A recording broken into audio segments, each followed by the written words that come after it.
Good morning. Happy Thursday. Happy thriving Thursday. Yo, Thursday has got to be my favorite day, yo, because that's leadership boot camp day. That's where we talk about how to be a leader. Yo, if y'all not ready this morning, yo, please turn me down, yo, because I'm too excited, yo. I love a good Thursday. Good morning. We got to get our favorite on here. Y'all already know. Good morning, Mr. Brown. Yo, if you ain't got your bonnet like this, rip it off. turn us down. Rip it off. Rip it off. Happy Yo, Thriving Thursday. happy thriving Thursday, yo. I love a Thursday. It's leadership feels focused good. on Thursday. Come on, Miss Joni. And you know we need to be, it's the leadership. It's the It's leadership. the leadership, It's yo. the leadership that And leads. nothing else. It's leadership or nothing. Is that how you feeling on this Thursday, Miss That's Joni? how I'm feeling, but I'm going to save it for Focus Friday because we'll be Ooh. here all night. Ooh, I like that. I like that. It look, I'm going to save it for Focus Friday, yo. it's good here. Have you ever heard that song? Monday, Tuesday, Wednesday, Thursday, Friday, Saturday, and Monday, Tuesday. That's how we get leadership and success over here. Listen, Monday, Tuesday, Wednesday, Thursday. listen. You got to, yo. You got a small window to be this age that you are right now learning. Baby, once your behinds is out there in the real world, some stuff just ain't going to fly. And if you are getting away with it, it's going to keep you broke. And you're going to be sitting around wondering why you ain't moved nowhere. And we can't. I don't want that for y'all. No broke bum energy, y'all. None. No living paycheck to paycheck. Y'all are too brilliant, too talented, too beautiful, too handsome, too blessed. Come on. Come on. And with too many opportunities. Yeah. Too many opportunities. But yo, it all depends on what you do with that opportunity because I done seen people with the same opportunity. Miss Joni. I'm shutting up, yo. Miss Joni, because it's true. Okay. It's very true. Sometimes I think we underestimate how people should know things and how they should and how they shouldn't. It's a journey, it really is.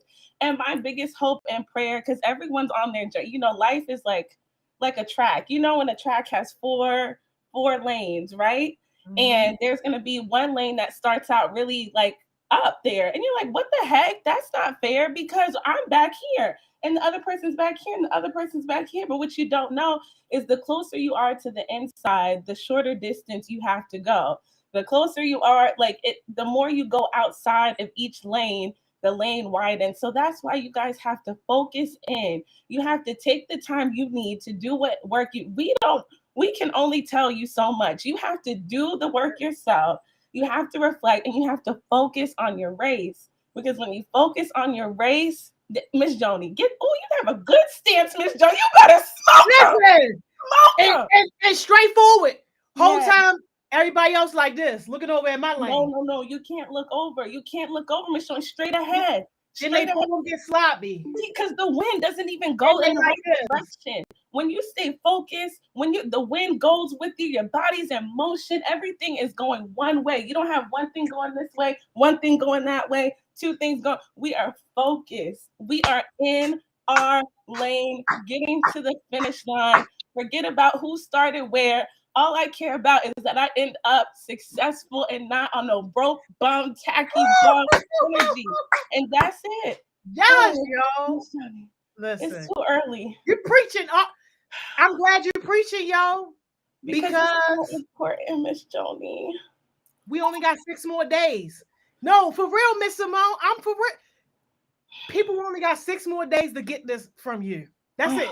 That's it. Scribble the notes. Scribble the notes, y'all. So hopefully somebody listening. Yeah. Hopefully somebody's taking notice. Hopefully somebody will turn their neck from being here to being here. Yes. Turn that thing right here. Straight. Yes, y'all. Straight. Yes, y'all. What's our topic today? Little friends on the shoulder. No. Turn back, Miss Joni. Turn back. Straight ahead. Yo, yes, yo. Speaking of success, you know who in the successful top spot today? In the top spot today, Miss Yo, Taylor Deans. Yo, go ahead, Taylor. Listen, Wow. that baby was like, I don't even know why I'm here. I'm just ready for work. This was like 4 something in the morning, y'all. And then, yo, shout out Lil Mandy, because Lil Mandy can't hop right on. Like, ain't no way I ain't first. Mandy said the sun isn't even up yet. How am I not first? Yes, yo. Yes, yo. Taylor Deans, yo. Breathing that top spot air. It's different up here, short. Welcome to the top spot, yo. Welcome. Good morning to you, yo. Good morning. Top spot energy. Yes, yo. I love it, yo. I love it so much, yo. Team Icon, where y'all at? Icon's in the building. Icon's here, yo. Good morning. Team Young Rising Leaders, good morning, Good morning, y'all. YRL, good morning. Team Chosen Generation. The chosen ones are up this morning. Good morning. Good morning, y'all. Good morning. Team Paul says it's time for the percolator. Ooh, it's time for the percolator. Yo, good morning, y'all. Come on, Pulse. Good morning. Team New Gen Leaders. Come on, New Gen. Good morning, y'all. Wake up, y'all. Good morning. Team Champions on the rise. Ooh, we are the champs. Dodging energy. Good morning. Good morning, y'all. It's the takeover. Good morning, y'all. Good morning, takeover. Good morning. Yo, it's the ones with the vision. Visionary youngins. Right. Good morning, y'all. We here, yo. Good morning. Right in the vision, making it plain. Yes, yo. Team Next Generation, aka Lights, Cameras, Action. Good morning, y'all. Good morning. Yo, good morning, y'all. Good morning. Welcome all our summer heartbeats. What's up, y'all? OG heartbeats. Good morning, y'all. How y'all feeling? All our parents checking in. Good morning. All our adult supporters, welcome. Good morning. And the authors, the people that's checking to make sure we're doing our job, y'all. I promise you. It's nothing to see here, yo. It's really nothing to nice, see. boring time, yo. I mean, check us off and be blessed. We good. Be blessed. Have a good day, or stay and take some notes. Either way, it's gonna be a good Yo, we here, yo. Good morning, yo. Hold up. What you got backstage, Miss? Come on, Miss Joni. Let's do it, Miss Joni. What you got backstage, yo? Good morning. Hey, yo, can you shout Journal Jade out real quick, yo, because she held it down the other day for us all day while we were at the service project. So yes, and I finally finished watching the whole thing yesterday, y'all. Yeah. Oh, Journal Jade. Killed it, yo. Killed it. Every time we coming on hot, we coming on strong, we coming on hard. Y'all already know how it goes. So yes. I'm not gonna lie to y'all though. I ain't gonna lie to y'all. I think somebody low key been manifesting me doing like success sessions and hosting them, because last summer I covered a week from Simone and I helped Miss Joni out, and then the summer before that I covered one whole day or one couple of sessions or something like that. So I feel like since this stuff been like happening, somebody want me on success sessions. Somebody want me on their screen every morning. Yo, it's crazy you said that, because this might be my last year hosting for real too. You so funny, Joni. You're so funny. You're so funny. I can't take it. Like my intestines is falling out. Because we're gonna be in person at the Ravens Stadium, and so we're gonna have an in-person session that you're hosting where everyone rips their bonnets and their do-rags. I think that's what she means. Working on this whole ripping a bonnet off thing. I feel like we gotta have some decorum. If you walk out the house with your bonnet on, your hair looks crazy under, and you decide to rip it off outside, don't rip it off next to me, because I took time in my natural hair stance this morning in the bathroom. in the mirror. Yeah, I take time in my natural hair. So please snatch your crazy hair bonnets off. Thank you, Miss. No, Miss Listen. Listen. I'm only trying to prove a point. I woke up this morning. I could have kept the bonnet on with the fro under. I could have kept the bonnet on with the fro under. I couldn't have I wouldn't have combed it. No oil. None of the cream of nature. Yeah, a little oil. You know, loosen the curls up. A little cream of nature. You know, get the curls going.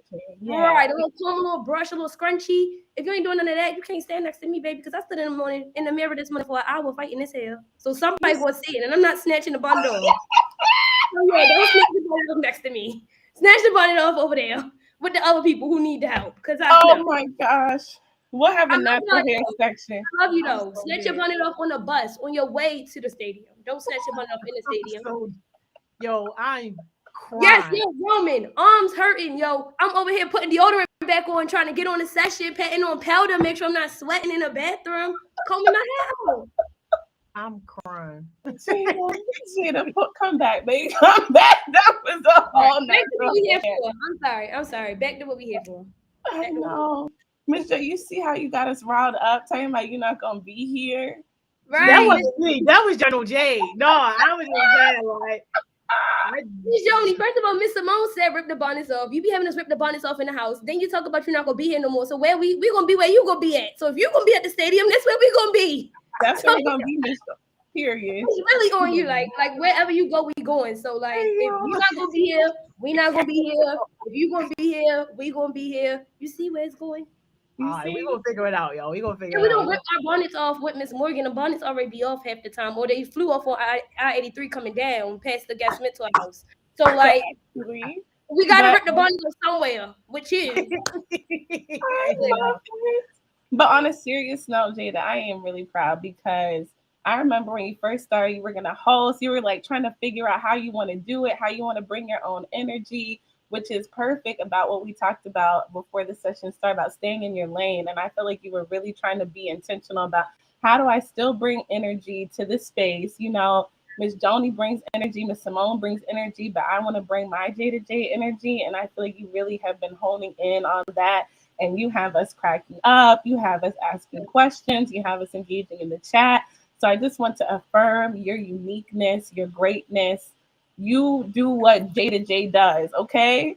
Because there's only one J, baby. There's only one Miss Simone. There's only one Miss Joni. There's only one of the heartbeats in the chat. There's only one you. So if y'all don't get that message from today, be blessed and confident in your uniqueness and keep driving and pushing forward because no one else can do your race like you.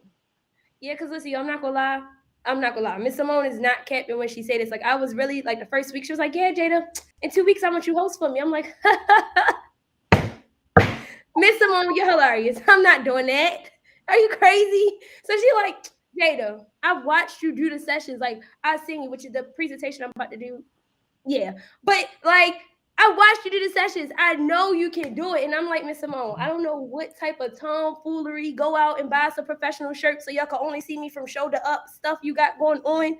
But I'm not doing that. You want me to wake up, have my hair done, and create Miss Simone, they don't know me. For real. And I was really nervous. And then I think I just was like, all right, I watched the sessions. So how can I incorporate what I already see y'all do for myself? And I was like, I got this, you know. Yo, on the first day, I was standing in front of the window with my arms up because I was sweating so hard. I'm just like, following the fan, yo. Because I was so nervous. Oh my gosh, yo. And then like I kind of learned, you know, like after that first week, once we got to Friday, and Miss Joni like, all right, I'll see y'all tomorrow. I'm like, yes, I got through a week. We in there. Yes, I was so exhilarated. It was like I felt so much better that it was over. It was like all that stress I was putting myself through. Once it was over, the relief was like, wasn't really that hard, but like I was still overthinking it. Like the overthinking, which is what made it like so heavy. So then this week, for real, or this summer, when Miss Joni was like, I might have you know cover a few sessions for me. I'm like, you mean all day? One whole day with these people? Yes. Oh my God. Yo, I was crying in my head. So I'm like, all right, yo. I'm like, the night before I had the camera set up, I had the Mac set up. I'm like, I should be seeing Miss Joni with six 6 computers. I only got 2 screens. And the light ring. I'm like, I ain't got no reptile. I ain't got no cat to hold my bonnet. The wild card on the table. I ain't got no wheelie chair. I'm like, y'all.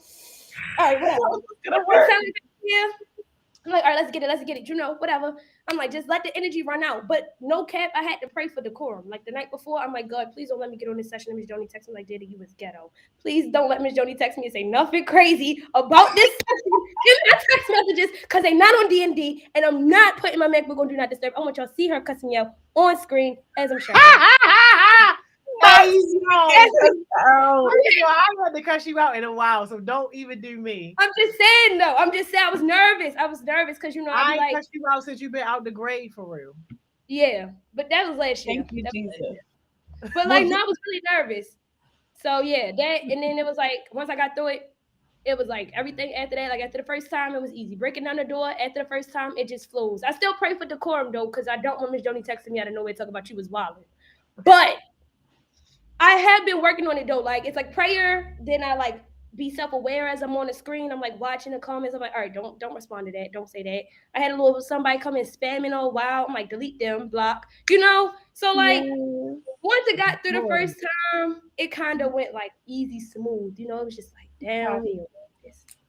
Yeah. So great. I liked watching it, and like I had it on the TV right in the living room, so other people was watching it too. Like I like, I was like, go like.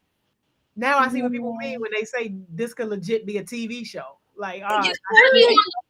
Yo, I be wishing I could type fast enough and y'all read the comments as quickly as I type because I really be on the floor. Like I be in my text messages, like copy and pasting emojis. Like, oh, I need to find this cricket. I need to find this gorg, and I need to come on. And I'm over here downloading apps. Like, I don't even type that fast. Like, never. So I'm over here breaking my thumbs. I'm like, come on, yeah. Yeah, all right. Got to be quick. But this is great, Jada. And you already know. So what we were talking about this week really has been telling your story and turning your pain into purpose, right? From pain to purpose. And so we wanted to talk about Jada a little bit because like Ms. Jones said, she was in the grade. I think the pandemic was a big turnaround for a lot of people, right? It was a lot of bad stuff. But it also was a time to reflect, time to lock in. And I feel like Jada really did that during the pandemic. She definitely made strides toward her goals and success. And I'll let her tell her story. But I remember she did this presentation about how to send a professional email. That was one of her first presentations that she got on and did and totally rocked it. We were like, girl, we knew you can facilitate. We knew that you had this kind of voice that you could use, and you could do a good presentation. So, y'all, we got to at least do some professional development. And I think today is a good day to really show. I'm going to let Jada tell her story about, during the pandemic. But this is a really clear example of how you can turn some pain into purpose. And then as you start going forth and you start walking in your purpose, you're still going to have to be in professional settings. So today, Jada's going to do her session on how to be a professional you and show y'all how she went from Jada J getting cussed out every other day to Jada J getting cussed out once a quarter. No, wait.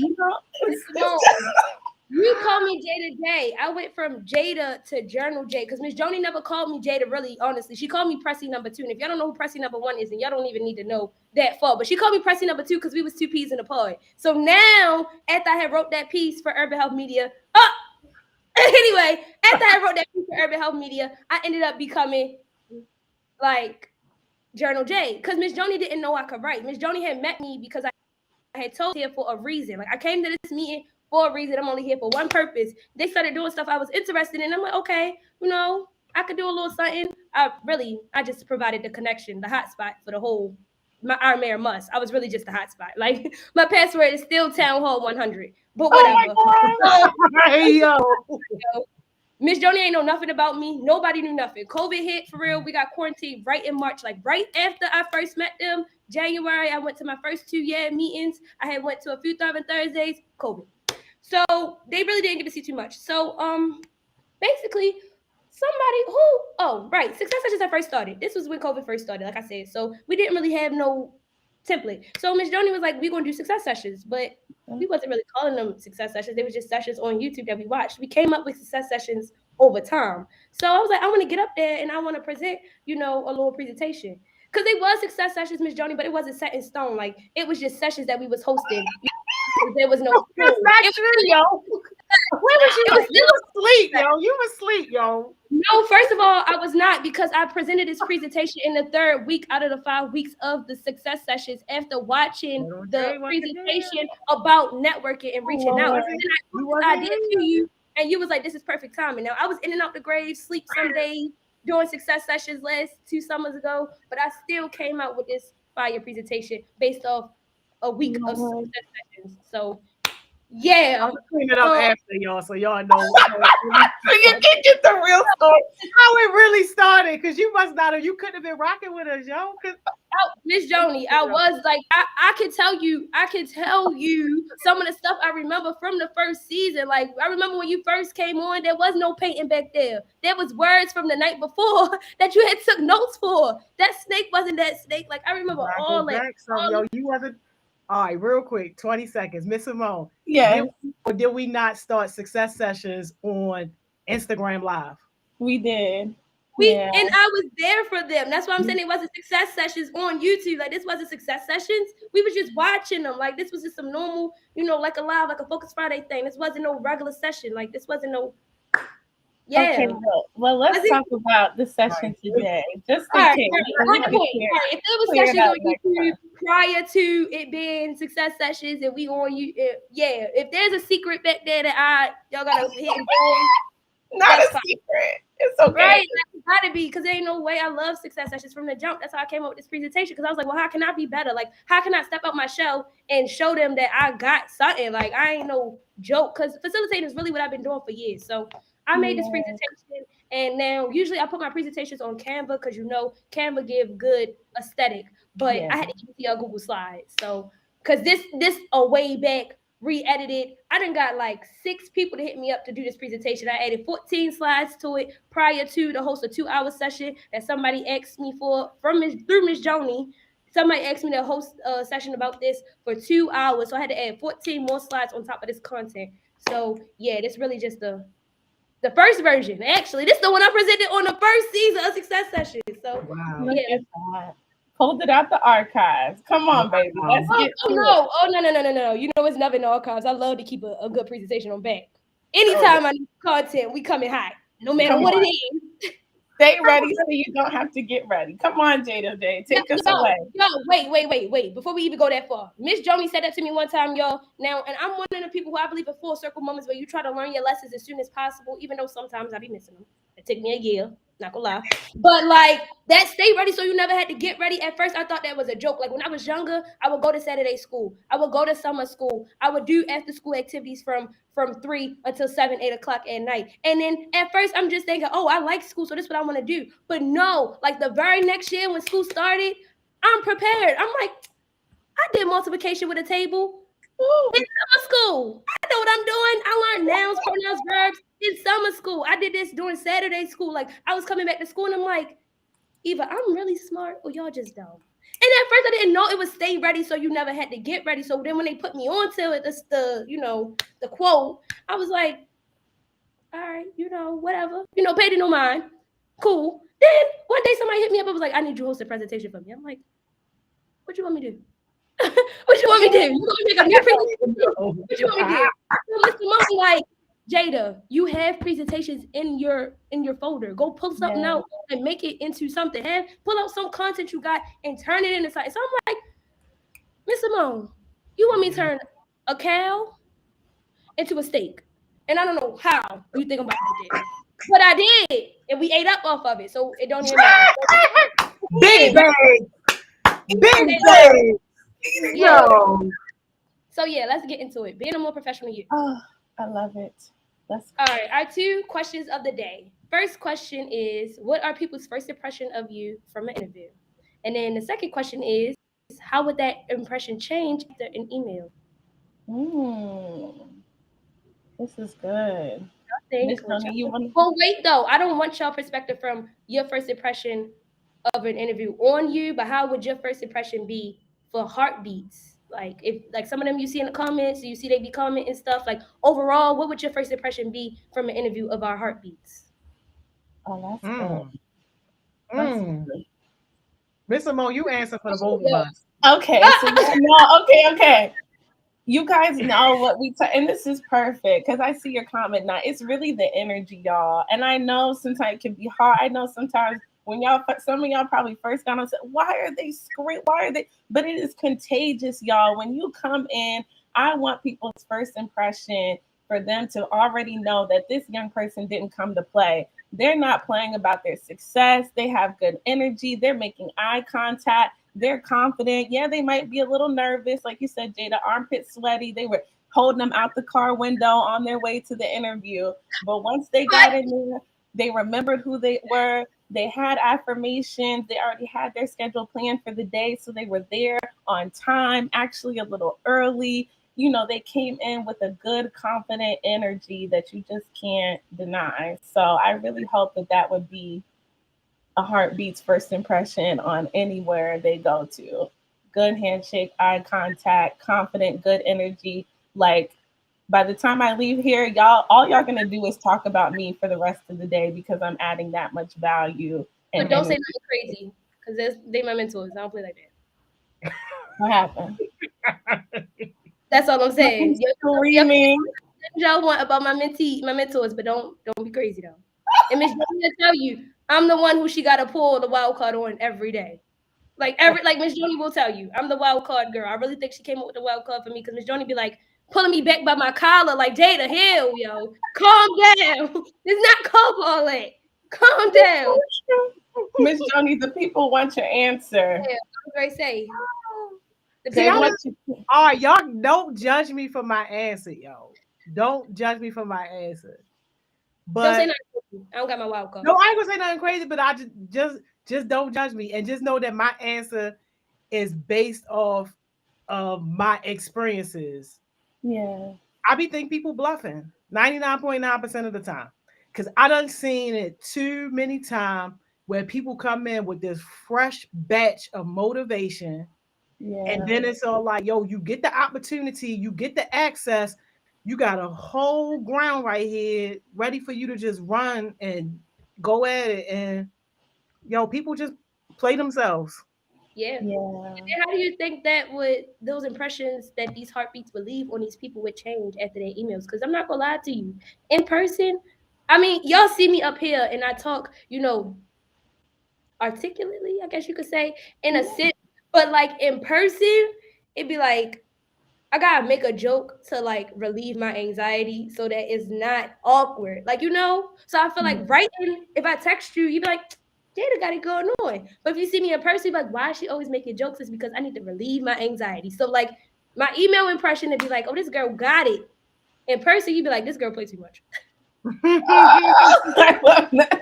Hey yo. Look, that's all right because at least you know and you know how to explain it and describe it to people, because I think anxiety is very real and we find different ways to like cope with it and deal with it. So if you know that joking is one of yours, that's fine because then you can practice and work on that and find other ones because you still want people to take you seriously.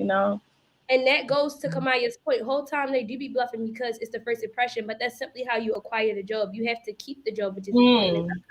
I'm not representative. Don't introduce me to that representative. Come on. I'm not gonna lie to you though. A lot of people be like first impressions matter, but if you lay on a mattress, a Tempur-Pedic mattress that you put your hand in and see the print, over time that print is left. So your first impression is a mark on who you just got in front of or been interviewed in front of or talked to. It's just a mark, a little touchpad to unlock the Mac. It's not hold the button down and turn it on. It's a difference. I just unlocked my MacBook. I ain't turn it off. You see? So like the pressure that you apply and all of that comes after your first impression. And listen, the first impression not gonna always be your best one. I'm not gonna lie to you. Listen, your first impression could go downhill the first time. You be like, what is wrong with this girl? Like, but when over time, as long as you keep putting yourself in that place to say, all right, the first time you met me, I was wild.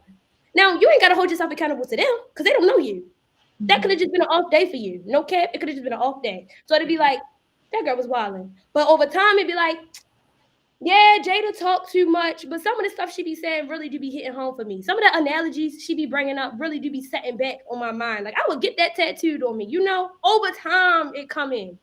So yeah, I feel like Not the Y'all- tattoo, Jules. Yo, my first statement when I met Journal J is never gonna work. Oh my God, Miss everything I Funny. love you know. That was my second name, but it was Pressy number 2. And then when she found out why I was Pressy number 2, she's like, never gonna work. Like it went from cousins to nothing. Yo, Quick. that was the name of our group chat. You remember, Jay? You remember? It's Never never gonna gonna work. I'm a Yeah, but look, it was working though. now. I can't. I cannot. Miss Joni, no cap, we was working. You put us on to that opportunity with one of your partners, and now what we be doing Right, with facts. it was working. The network was working. That's all right. That's all right. Not the point. All right. So, how to be more interview ready? First, the biggest thing you could do is practice self-care, whether that's watching your favorite TV show, eating a meal, do your hair, take a shower, take a bath, journal, write, dump on a piece of paper all the emotions you feel. Do something that's going to take you from 100 to 4. Yeah. Please. Because if you don't, your anxiety going to spin around or feed off of that nervousness, and that anxiety going to turn into fear, and then your fear going to turn into doubt, and your doubt going to turn into that negative impacted mindset that's going to leave you nowhere but jobless. So try to practice self-care to bring yourself back to an oasis of comfort. 2, style your hair the night before. If you're natural like me, do not style your hair 45 minutes before the interview starts trying to leave out the door thinking you cute, because you will be in there washing your hair crying. Yeah. In the got to be glued. Crying. Tears in the got to be glued. Yo, one day I was trying to get ready for an interview and my hair was not trying to stay in a sleep ponytail. I just grabbed the got to be glue spray and just start going crazy. Put the scarf on in the car. Whatever come out like, y'all see me though. That's it. That's how we coming. Like it be that bad. Try to, if you know you got an interview within a week, try to plan out your hairstyle beforehand. Try to test out the hairstyle a few days in advance. If all else fails, wash, blow dry, a little bit of oil, a little bit of cream. A nice afro take you a long way. A long way. I promise you. Yeah, it did. For real. I feel like because people, like, hair had always been, like, a problem for a lot of people. So now when black women be like, I'm just going to throw it, it'd be like, oh, well, we can't say nothing. So we can't say, oh, don't throw your hair. Now we culturally uncomfortable. Like, they can't say nothing. So a fro will take you there all the time. I promise. All right. Second, third, really, is pick up your outfit. Try it on, take a picture in it, set up the timer, do a little TikTok in it if you want, fake a little interview, because TikTok's got a lot of sounds. Fake a little TikTok sound, take a little picture, FaceTime your homegirl, turn on the ring light and sit at a table and be like, look at yourself. Make sure you don't look crazy as you pick out your outfit. Don't pick out your outfit and then go outside and take pictures on your way to the interview and find out your socks don't match. That is not cute. Anyway, yes, because if socks not matching is big to me. Not the point though. Practice your smile. Y'all listen, sometimes your smile can be overbearing. You can smile at somebody and be like, this girl look like she belongs in a psych ward smiling at her. Jada, too far. Wait, listen, I'm gonna explain it though. I'm explaining. I'm not saying Miss Joni, pull out 2 wild cards. Y'all, listen. I'm gonna get to it. I'm not saying that that's what it is, but like you be smiling so hard that like you can't see. Like, calm down.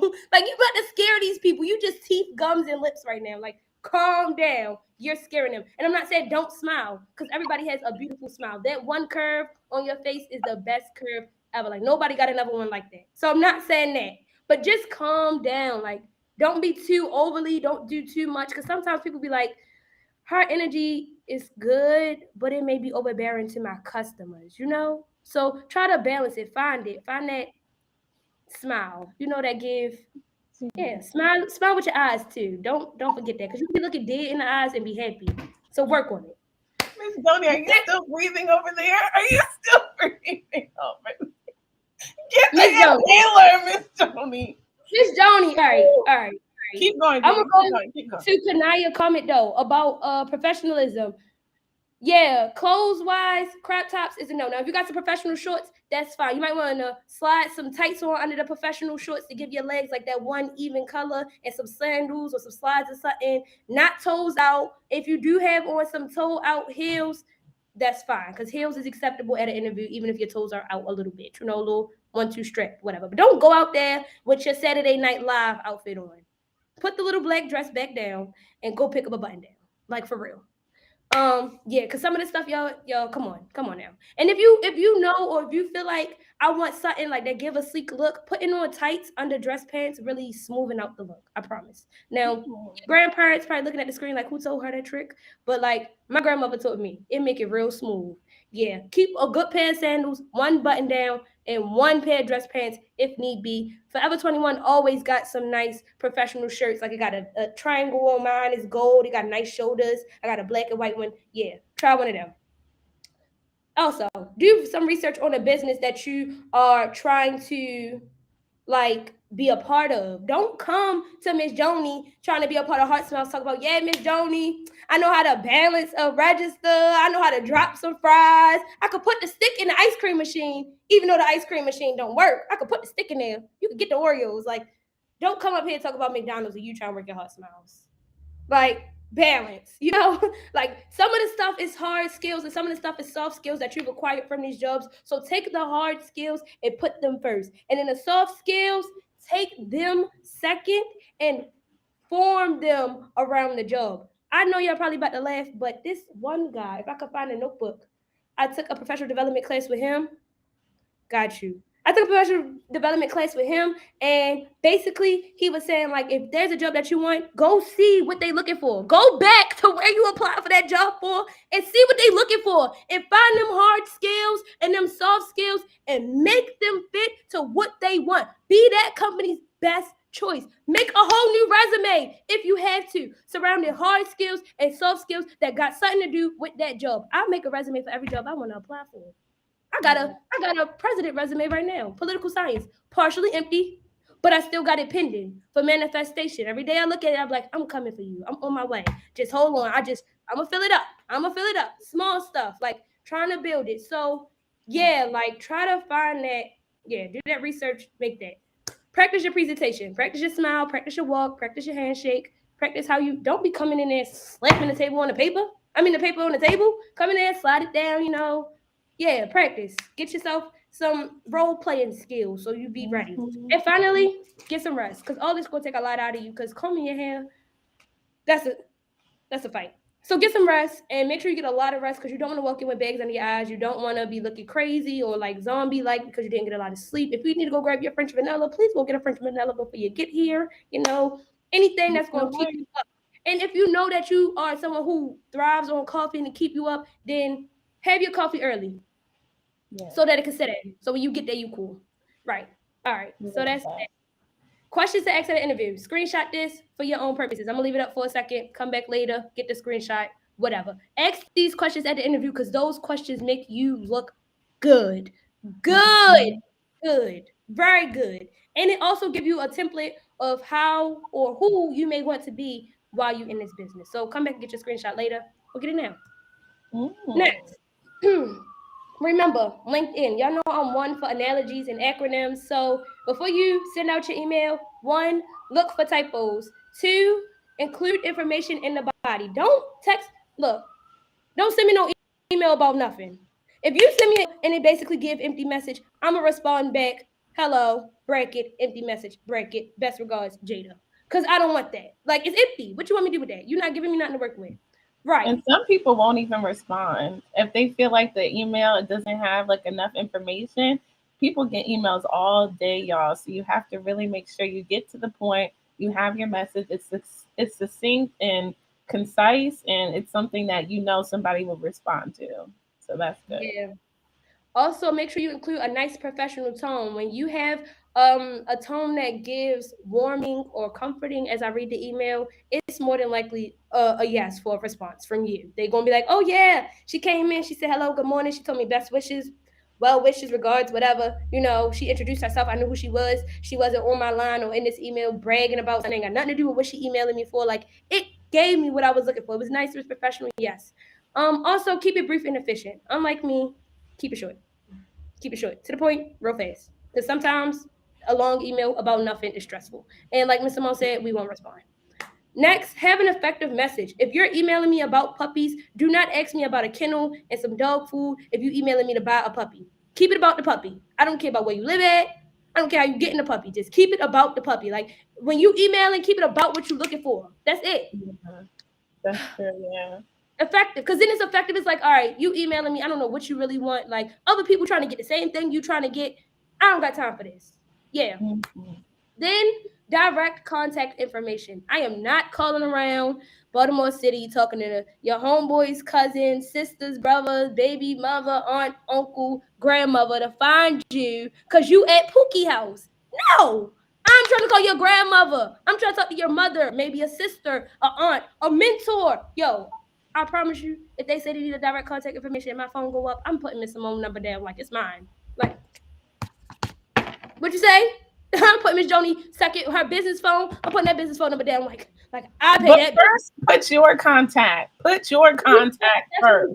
If you don't have direct contact, use a family member that you know. If you gotta, even if you gotta get them like a decorum conversation, like they gonna call you, don't answer all crazy, like act like you got some sense down. Because if you say something and they don't get me this job, we gonna be hungry. Make sure you say that.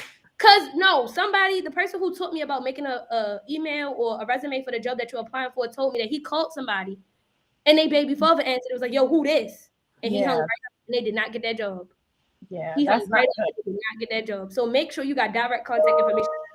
Yeah. Well, Next. I agree, Jada. One thing, if you have to put someone else's number, let them know, like you said, someone may be calling you, right? And to probably just let it go to voicemail. Just let it go to voicemail and make sure you have a good voice message. It shouldn't be anything like inappropriate, professional, something that just let the person who is gonna, what is it, the little intercom lady? Message. Yes, let Yeah. that be your voice message, and then you need to call them back like, Hello. I believe I missed your call. Da, da, da, da.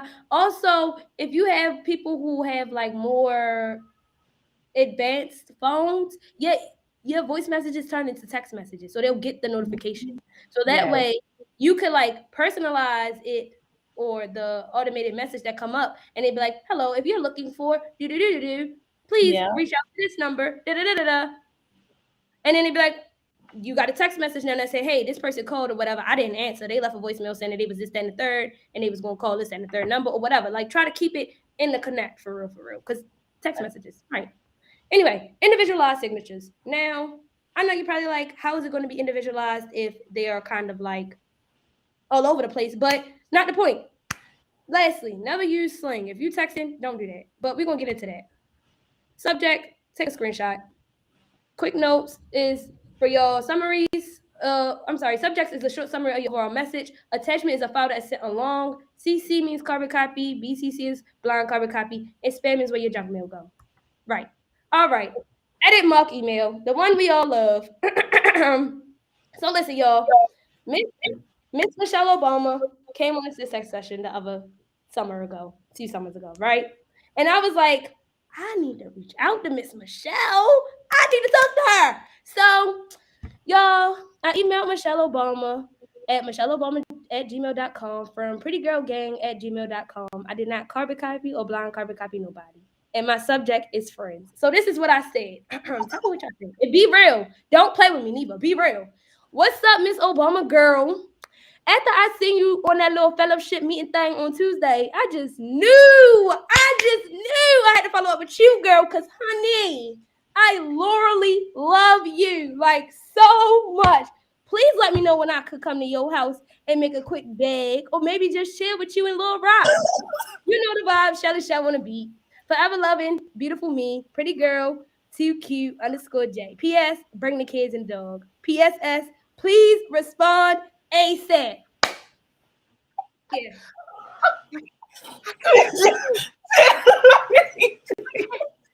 Yo, gets old. You only got 1 more minute. Wait, you to go show the real. I got you. Yo, look. I put a different email. Make sure you use the first and last name.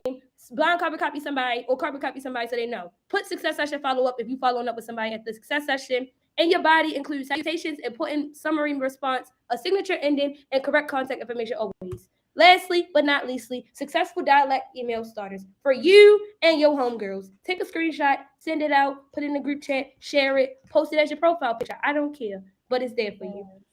These are great, Jada. This And we're is done. way better.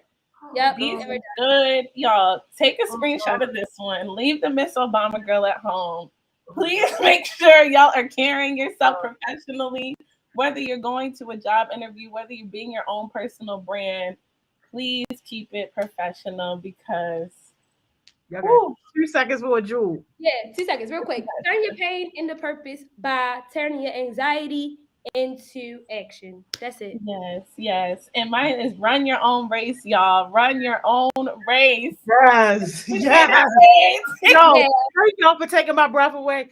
Mr. Wall, I see you tomorrow on the one hand. No! I see you tomorrow. We on the one hand. Come on. No! Happy Okay, Happy we coming back. Bye. Love y'all. Bye. See y'all. Oh my God, y'all. I gotta go catch my breath. Go ahead and take y'all 15. I see y'all back here at 11, yo.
Welcome back, welcome back, welcome back. Y'all, hope somebody's having a great day today. I hope somebody's having a great day at work. Yo, I'm still clearing the smoke. I still cannot breathe from the 10 o'clock session. Shout out Miss Simone.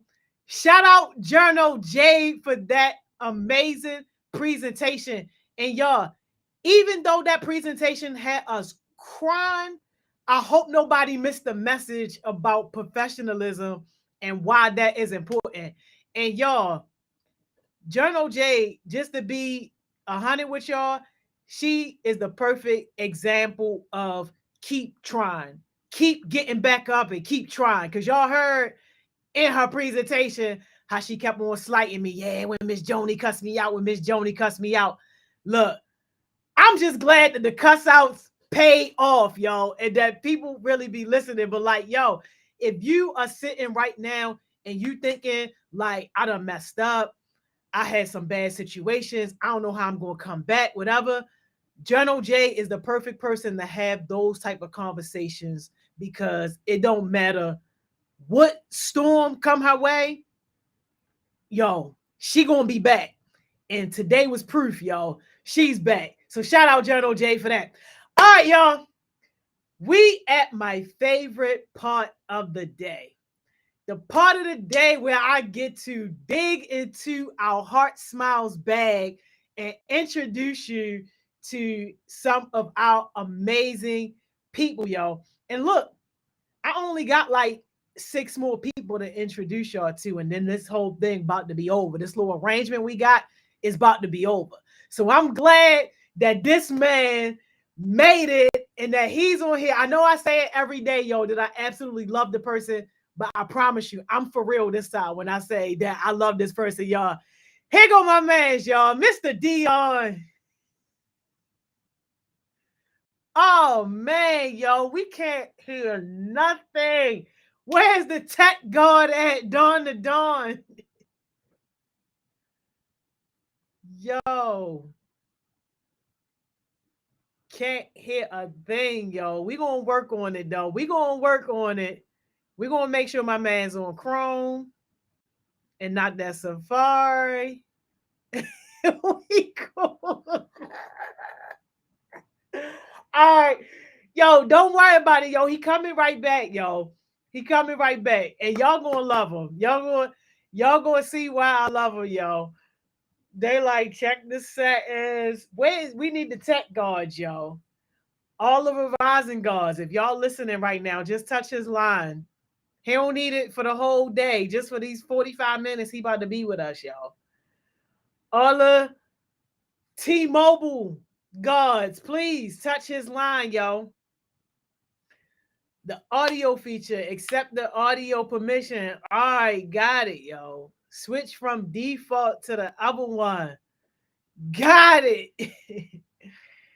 Yo, Boost Mobile Angels. Where y'all at? Just touch his line. Give his line some healing right now.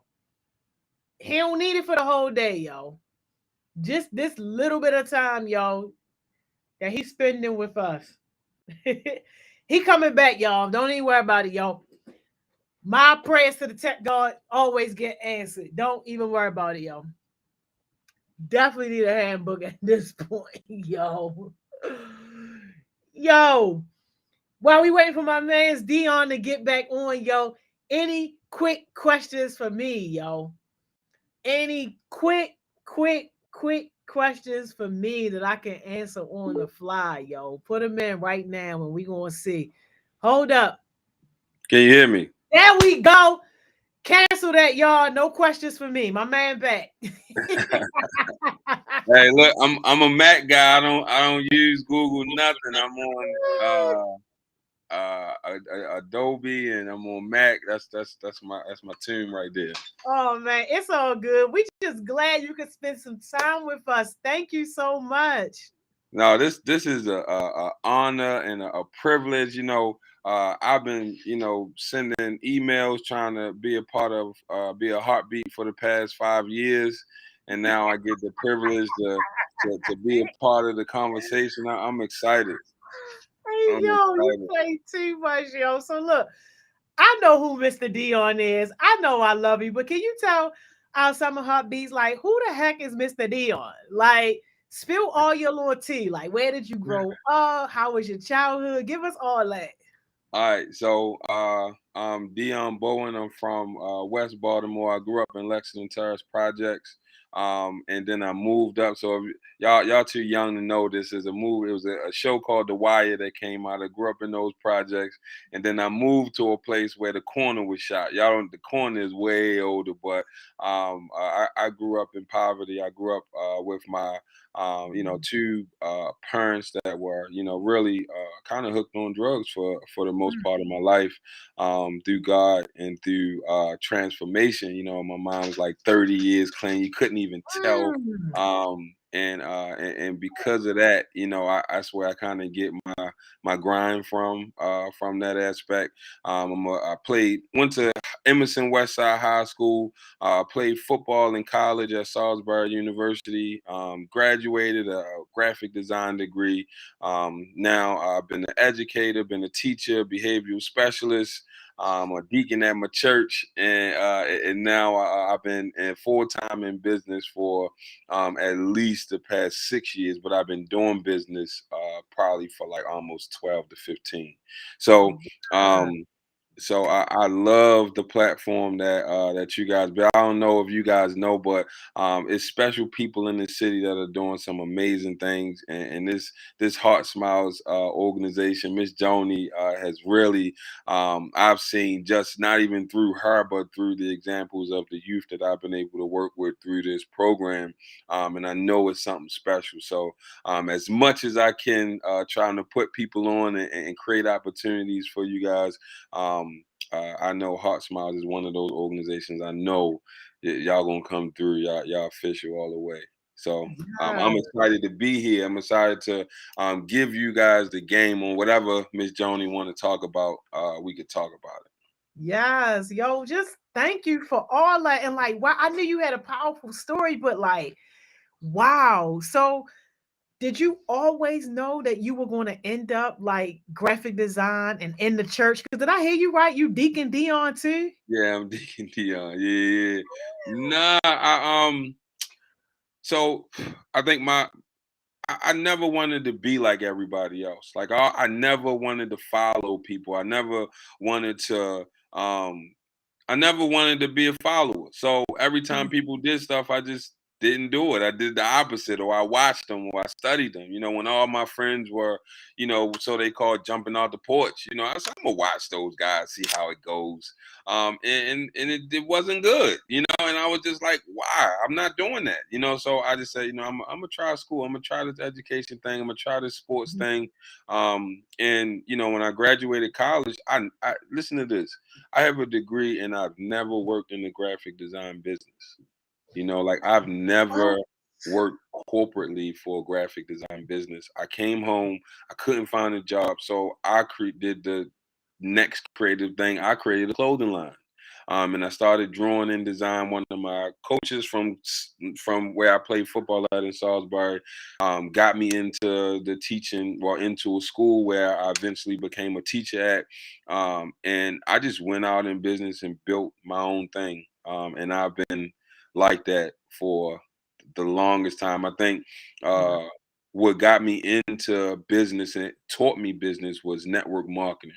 And Mm, if you guys ever have an opportunity to learn about network marketing, it's a powerful company called ACN, right? And this company, like, it was like a compensation plan, so it was like a money level, but it taught me about personal development and had me reading books and As a Man Thinketh and Rich Dad Poor Dad and all of these different business, and it changed my mindset. And I was just like, do I want to be a teacher forever? I mm, feel like if I can create something, I can still do what I'm passionate about. I just don't have to do it the way everybody else does it. So that kind of pushed me into business, and now now I'm at the place where I'm at now. yo, I love that, yo. And Tay-Ban said, why was your major graphic design and not business? And I can see why she say that because it sound more like the graphic design situation, or I mean, really kind of both. Yeah, I mean, so skills is something that nobody can never not teach. You can't unteach a skill. And when I went to Emerson, Emerson has trades. My trade was architectural drafting. Mm, And when I came out of high school, I had like a certificate to be it's AutoCAD, AutoCAD computer aided design technician. Based, I can build floor plans, I can create screws and measurements and all of this stuff. But when I chose my college, oh, I got a funny story. I got into a job interview the year after I graduated high school. And I'm on the third interview. They like, we're gonna start you off at $39,000 a year. You know, I looked at my mother like, is that a lot? You know what I mean? She was like, oh, you know, I didn't even know, 40,000 a year was like a good starting point at 19. And I told them, I said, all right, well, I can do this as long as I can play college football. And they were like, you want to play college football? And I was like, yeah. She was like, all right, you should just go play college football. So I didn't get the job. And I went to college, the college I chose. I was like, they didn't have my major in computer aided design or architectural engineering, but I said, well, let me find the next best computer software design program. And it was graphic mm. design. So that's why I ended up in graphic design doing that. Wow, wow. And what was like the hardest thing that you would say in terms of like challenges from getting to from Emerson to Mm. college? uh, Yeah. I'm gonna tell y'all the truth. I didn't apply to college. I didn't listen. Listen, I'm gonna tell you how I got to college. My football coach called me and asked me. He called me in July and said, "What are you doing?" I said, "Nothing." I had applied for college late, so Bowie didn't accept me. Morgan didn't accept me. None of the local schools accepted me that first semester because I was a huge procrastinator. Like you understand? Like I I'm gonna just tell y'all the truth. When I lived a long time of my time like smoking weed, right?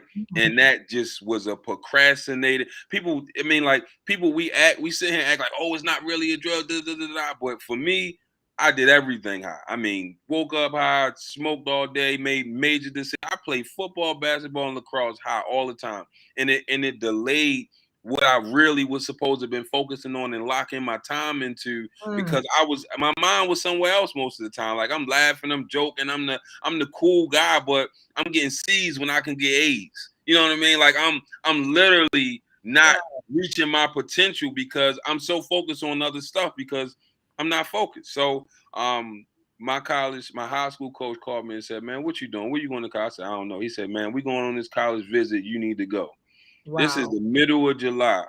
We got out to the trip. When I got there, they had already signed me up for college. They had my brother name, my other brother's social security number. They jacked it up.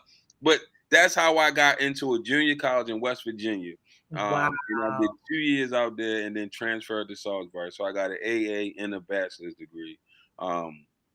But I think just that procrastination, me not really, me saying like I don't have a plan turned into no, you know what I mean? Like it didn't lead to no preparation or nothing. So I ended up spending, I spent them 2 years away from Baltimore, and it changed my outlook. I started seeing like, man, like black people, we're not in college, like.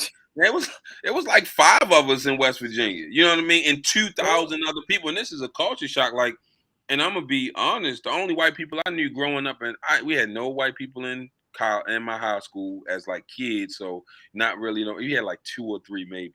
So like my only interpretation, like we the majority. You know what I mean? I get out in Mm, West Virginia in the mountains with farmland. It's like nope. 5 of us, and I don't even speak their language. So it was like a huge culture shock. But Wow. I was open to doing things I didn't know how to do, or putting myself in situations that Mm, wasn't common. And I think that is what caused me to like change my trajectory. So I know if I'd have stayed home, I wouldn't have been committed to college or doing the work. yeah. So Yeah. I had to get away. Oh my God. And imagine if your coaches and your support system wouldn't have went through all that trouble. That's what.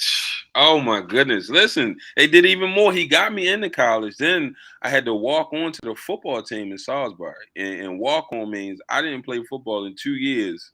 And then I went and tried out to get on the team. And the coach wasn't gonna let me call. I called that same coach and said, "Hey coach, he ain't trying to let me in camp." He said, "Put him on the phone." And I put my mother and my grandmother down there. They sweetened it. They was like, "He gonna work hard. He gonna do what he say." Wow. And that's how I got on the football team. I became a starter, first team all conference, best defense in Salisbury history. We did some great things down there. Wow. And their hesitation for not putting you on was because of where you came from, or Yeah, it was like it was all of these requirements. Like you guys, sports now has like huddle and everybody has camera phones they can record. Well, when I was in high school, we had VHS tapes. And VHS, if you didn't have a VHS tape or a copy on a CD or DVD, they wasn't. If you had no tape, you couldn't come basically. And he called me. He called me before. He called me before the week before camp started. He said, "Listen, man, you coming from Emerson. Emerson had just won the state championship in like 06. So I was riding that wave in a sense." And he said, "Listen, if you don't have no tape, don't come down here." You know what I did? I deleted that message.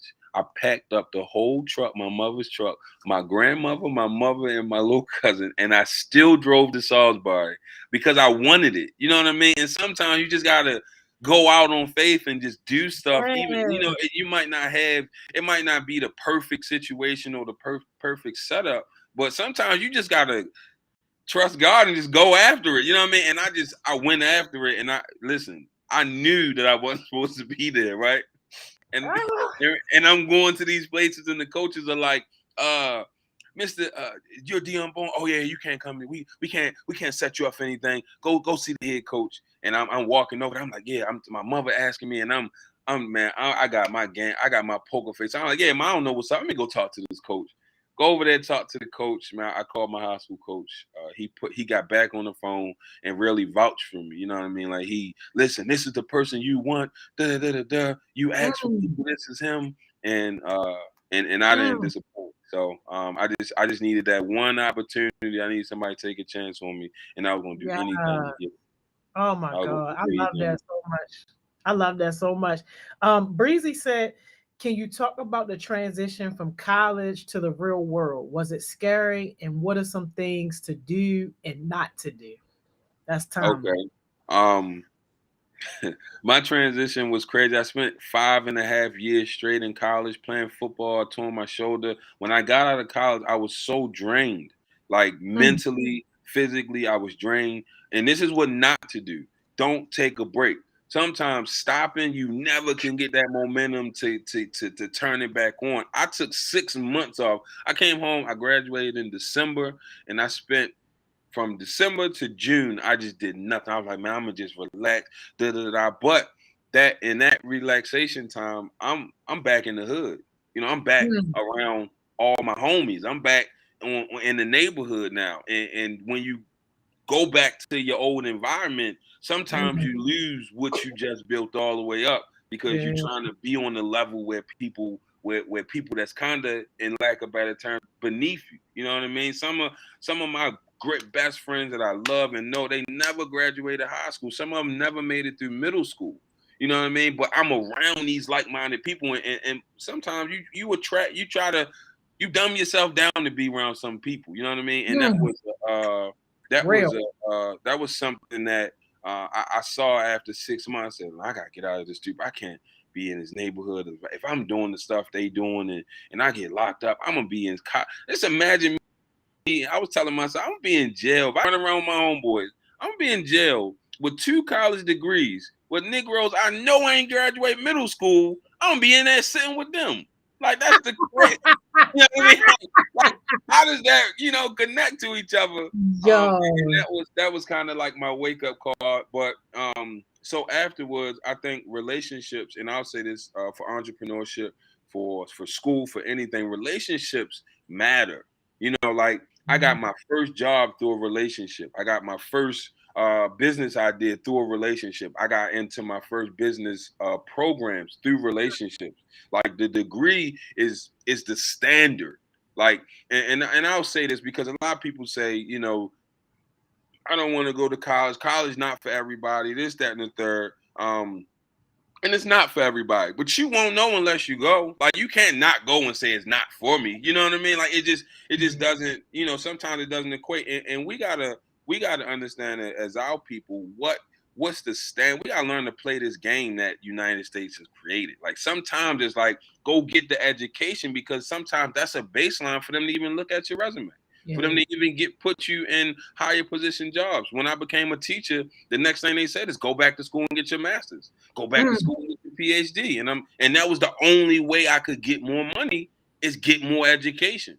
But sometimes we get out and we look at, you know, this $20, $40, $15 an hour, and we think that's just all there is. And like, oh, I'm making $15. But listen, somebody with a degree that goes after your job, they're coming in at a salary level because they have the education. So the transition period for me was understanding my value, understanding that that I already had accomplished a stature that a lot of people didn't, because a lot of people don't have 2 degrees, let alone 1. So I was like, let me put this to work. The hardest part of transition is paying bills.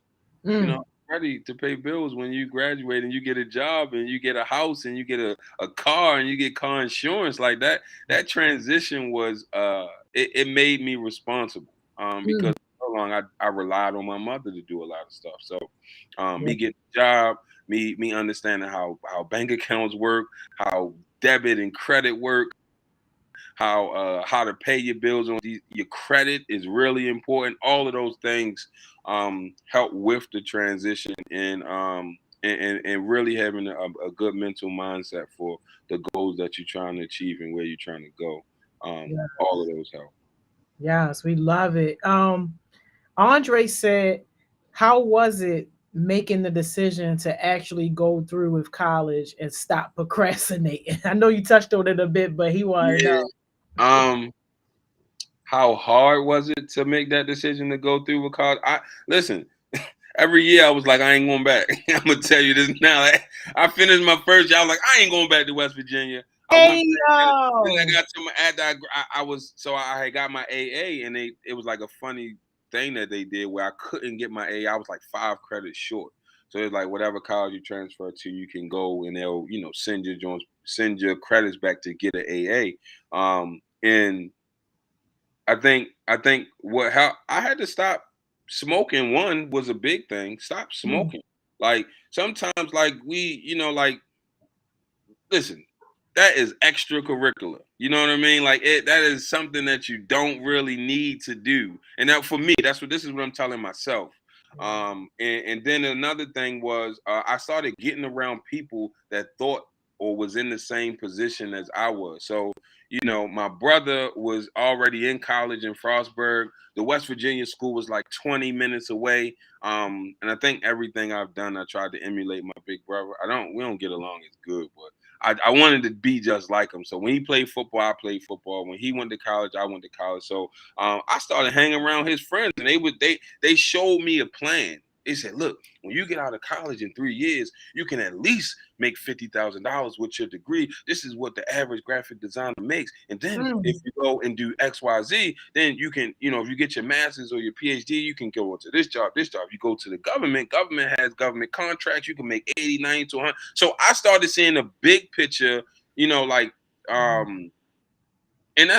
think that's what it is. It was the big picture.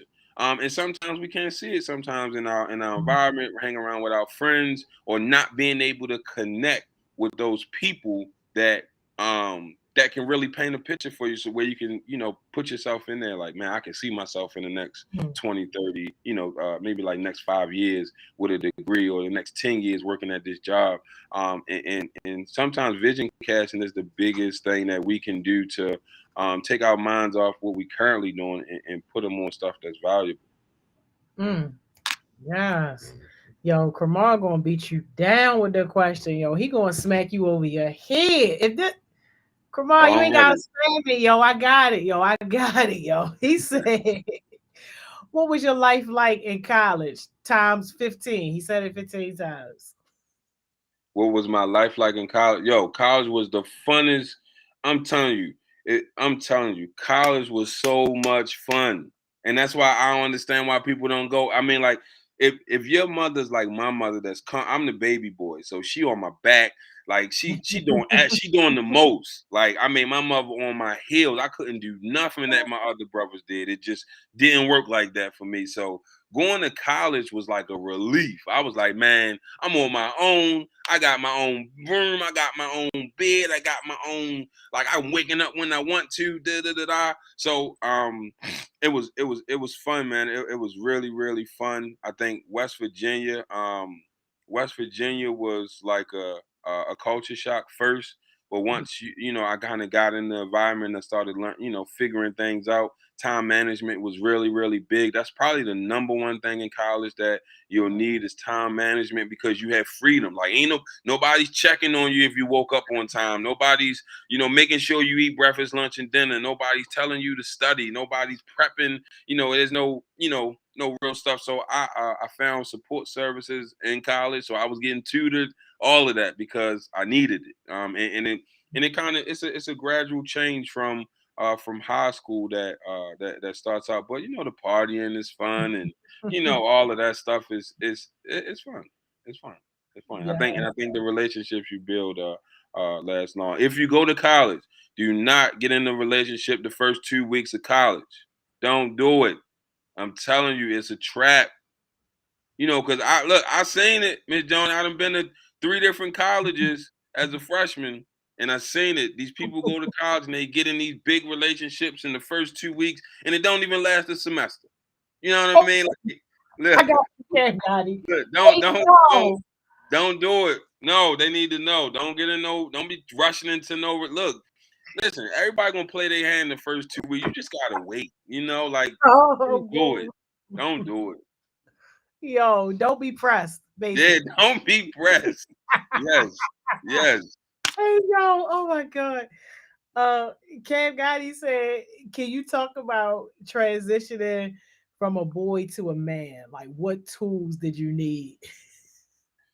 Transitioning from a boy to a man, I had to stop making excuses. Mm, I think, and excuses, they sound like they sound a lot like reasons. Like, mm, oh, I ain't do this because I did that, and that's the real reason why. No, like, sometimes, like, you gotta do what you say you're gonna do when you said you're gonna do it. If you continuously change your mind, that's cool. Stop telling everybody what you're gonna do and what you're not gonna do. I think that helped me a lot. The transition to a man was, I had to start taking responsibility. I mm. had to start going the extra mile for myself. You know what I mean? Like, and stop expecting other people to go the extra mile for me, or do the things that I wanted to do. I think and a lot of times, like, us as men, we slow developers. It took me 25, 26, 27 to really figure out what I wanted to do. At 17, 18, 19, like, we still learning, we still growing. Like, I became a man where I took ownership and responsibility. I was about 25, and I'm telling you this, 25, I graduated college at like 22, 23. So, like, Mm. it took time for me to be. I mean, I was in my first job still acting like I was acting in college in my first job. So it's time to transition in the middle of that. Miss Yo, Jones, you laughing at me. because it's just crazy how without you even knowing, you hitting on things that we talk about all the time. Like, so yeah, so you preaching right now and don't even know it. Okay, yeah. I mean, yeah, it's like I tell my kids, right? I said, listen, the shortest time period that you're gonna have is your childhood, because after 21, you're not a child no more.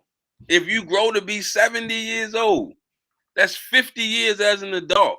Stop rushing to be an adult. Just live in that kid moment. You know what I mean? And our city it's tough. Our city is rugged. It kind and our culture is made to speed us up so that we're doing all of the adult things at a young age. But in the grand scheme of things, if you are your own individual person and you give yourself pace and time to enjoy the little moments that you have as a child, when you get an adult, It'll be time to drink. It'll be time to party. It'll be time to experience different jobs and travel the world. Like you'll have, prayerfully, you'll have time for that. But sometimes we just need to enjoy being kids. Like you guys should be enjoying not going to college and not having a job, not having no real responsibility till it's time. Because sometimes we push for that responsibility, and we get it, and we fumble it. You know, my son was like, "Let me get a car, Dad. Let me get a car. Let me get a car. I need a car. I need a car." He got a car, and in 2 months, he had a $500 ticket. He totaled his car. He got in an accident. Because sometimes we want stuff that we're not even ready for, and we keep pushing and pushing and pushing to get it. But mentally, physically, emotionally, we're not at the level where we know exactly what to do with it and how it can make an impact in our life. Instead, we use it as a tool to, do random stuff. So, hopefully that answers that question. Yeah, I'm just glad that your son is okay. Like, yo, that's crazy. Yeah, he is good. He's humble now. He's humble, and it's crazy that sometimes you can't you can't teach your kids everything. Some stuff you just have to learn. You know what I mean? And you learn it the easy way. Sometimes the world teaches you. Sometimes and it's tough, but it's part of the process. You know what not to do. Yeah. You know what not to do. Breezy said, I know you talked about how relationships are important. Can you talk about how to create long lasting relationships? Be genuine. I'm telling you, the energy that you put out, you'll receive it back. I'm 100% real. Like I can't be two people around two different people. I got white friends I just went to a baseball game with yesterday. I'm from Baltimore. They know I'm from Baltimore. I don't change anything. Maybe my tone, I don't say Doug and two a lot, but I do a little different things, when it come to enunciation, because people can't understand us sometimes. So I had to, switch it up. But I think lifelong relationships, they happen, one, when you're genuine, two, when we don't prejudge people.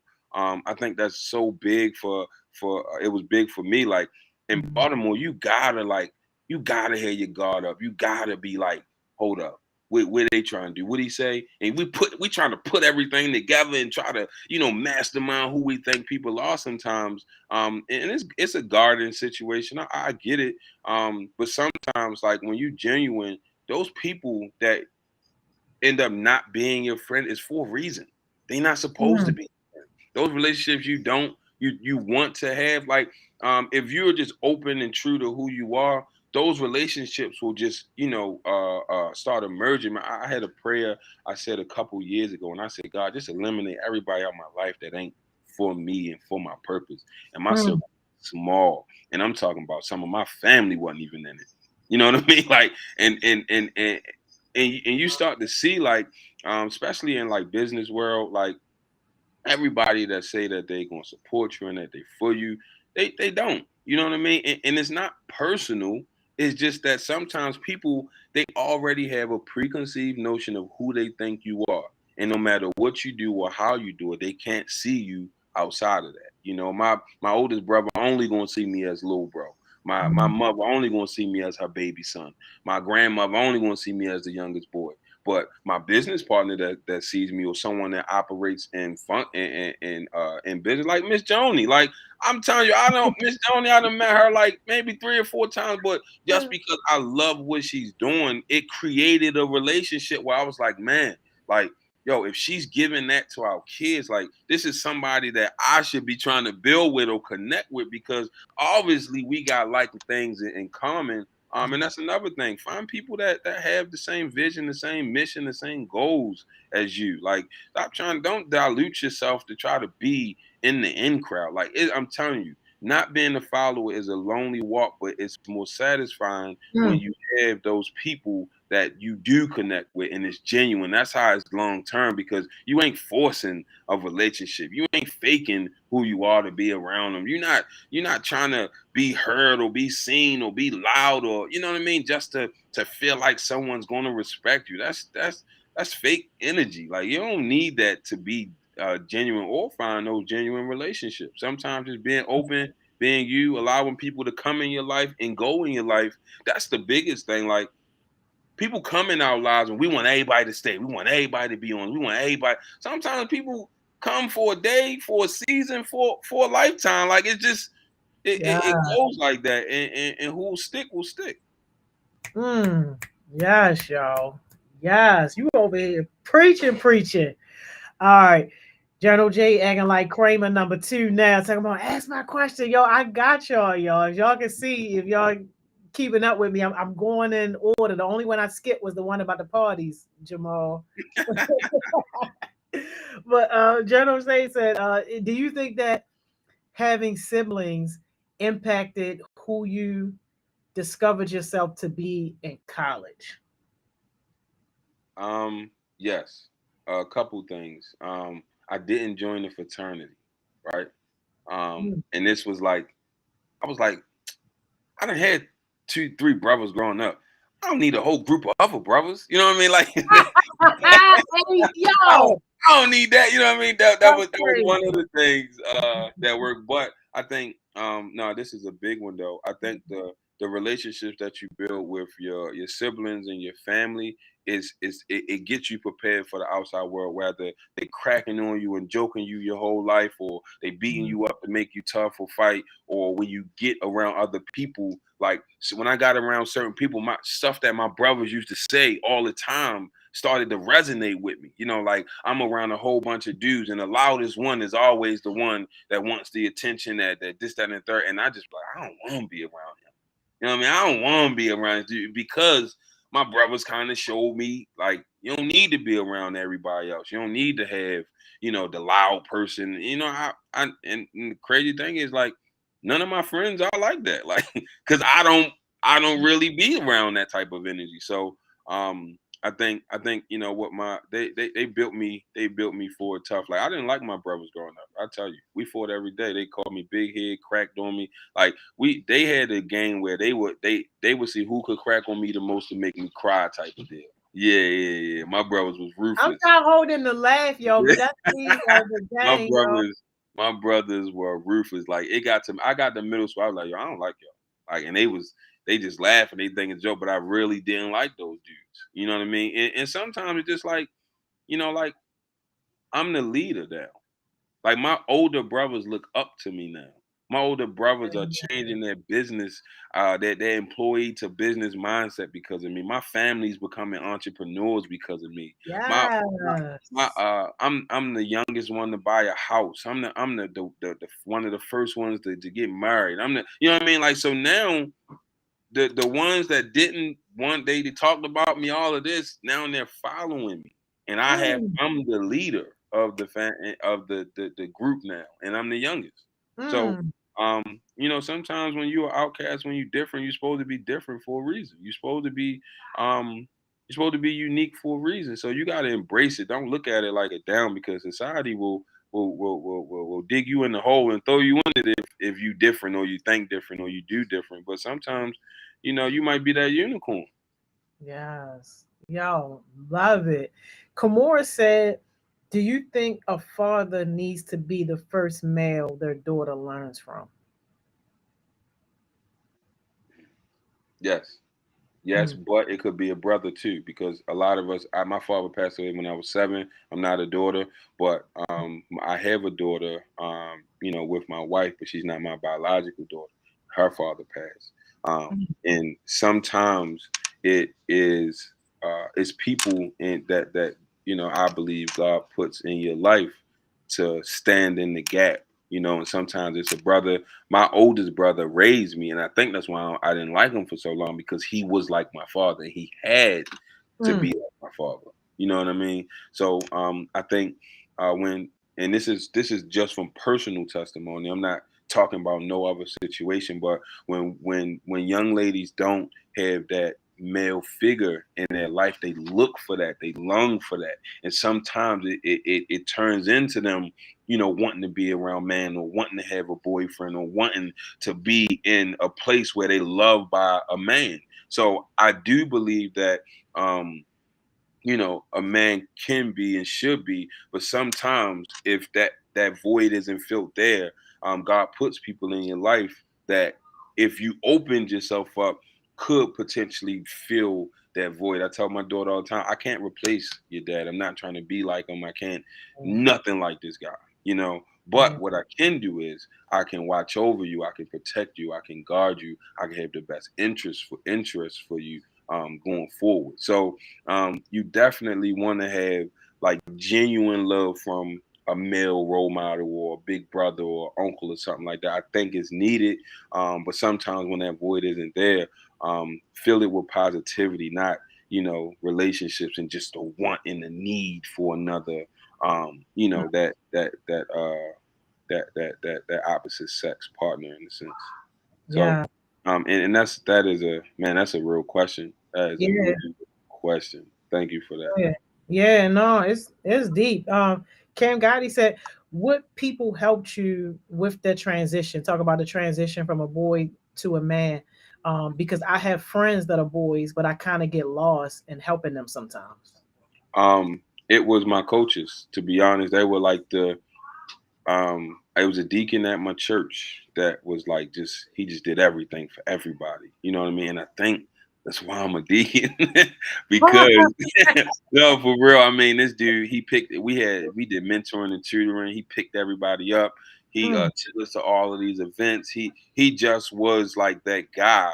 Um, he just was that guy that was just doing things. So and sometimes it may be trying to connect them to other positive men. Sometimes it's really getting out the way, because sometimes we can't help everybody as much as we love them and we want to. Sometimes they have to learn through example. Like my friends watch me leave the neighborhood, and I'm not talking about college. I'm talking about when I got out of college. I was back in the neighborhood, if y'all know what I mean. And they watch me just stop, and then I just change my life. And mm. then 3 years later, they like, I should have stopped when you stopped. I should have just did what you did. I saw you. You went from driving your mother truck to then driving your own car, then having your own. So sometimes it's the example. Sometimes it's the people that you bring. It's the people that you connect them with, or try to steer them into. And then at the same time, like, you gotta be like, listen, like, we at the end of the day, the love that I got for you, it can't be the same as what you would get from a male or a father. Like, you got to go and seek out those type of role models. And us men, man, we prideful. Like, we don't want to show weakness. In our city, it's hard. You can't. You know what I mean? That is something that you don't really want to show. So I think with the platforms that you guys have built, the type of support that you guys have through this organization, like, it creates so many pathways and leadways to do that. I'm mentoring people all across the city that I don't even know that's getting referred to me. Um, Yes. and I didn't even know, like, a mentor was like a job you signed up for. It's just like for me, I just try to build opportunities for as many kid youth as I can, and I think that's what my passion is now, and that's the mission I'm on. Yes, yes. Yo, we never have enough time, yo. And I'm so, so sorry, y'all, that we at the end. They literally protest and talk about, we don't need no break, more time. They already know, if I don't do nothing right, we're going to start on time, we're going to end on time. Yo, I didn't even get to tell y'all everything I had going I on. know. Let me just have to send it to you. I'm gonna have to send it to No, you. this is what I'm going to do. This is what we're going to do. Make sure you text me your Instagram. I'm gonna share your Instagram, and people that want to connect with you, we're gonna share it on our resource dot, and then they're gonna have to reach out to you and start building this relationship. Yeah, that's perfect. And that's what we're gonna do. But can you leave us with a 30-second jewel? Um, all right, I got one, and this is for, like, I'm building like this youth entrepreneurship network, right? And it's just trying to provide resources for youth businesses or whatever, right? So the goal of that is dream, believe, and achieve, right? And I'm gonna break those down. because sometimes we have these ideas, we have these visions, we have these things that come to our mind, and we just throw it off like, that can't happen. That's unrealistic. So in the middle of anything that you build, and first you got to see it. You know what I mean? And that's that dream that you have. And then the belief part, like you gotta understand, like the belief that you have in anything is going to be your driving force. You know what I mean? You gotta be able to believe in something. And sometimes we grow up in situations where we never believed in nobody. My mother used to tell me we're gonna get new shoes every school year, and I ain't getting new shoes, so I ain't believe her after that. You know what I mean? But sometimes you gotta have belief in the things that you're going through. And achieve is just another word for action. You gotta take action in that belief. Like you gotta start put words to paper for it. Put energy behind the thought. Start communicating with people in the same spectrum or the field that you're trying to go to. And I think like if you can dream, believe, and achieve, like there's nothing else that could stop you from doing what you're supposed to do. Yes. Mike, drop one that. Thank you so much, Mr. Dion. This Your was pleasure. amazing. I'm gonna Your share your pleasure. information with the heartbeat, so expect for them to be hitting you up. All right, back. Take care, you All guys. right, see you. Yeah. Hey yo, not I be ignoring the comments about the time. Y'all wow, yo. I told y'all he was amazing. But all right, y'all already know what time it is, and y'all know where we going when we come back. So I see y'all in 15.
Welcome back, welcome back, welcome back. Y'all hope somebody's having a great day today. I hope somebody's having a great day at work today, yo. And I really hope somebody was paying attention to that 10 o'clock session. I lied to y'all not. While I was on the break, right? And I'll be trying to check my text messages and stuff, yo. Shout out Dr. Ryan from the Ryan Institute. Y'all know I posted the event that's coming up where Heartbeats and other young people can vend for free. You can sell your stuff for free, right? Yo, she hit me up and said, yo, I'm just letting you know I'm icing this person because the inbox that they sent was unprofessional and not indicative of Heart Smile standards. Yo, yo, she like, yo, yo.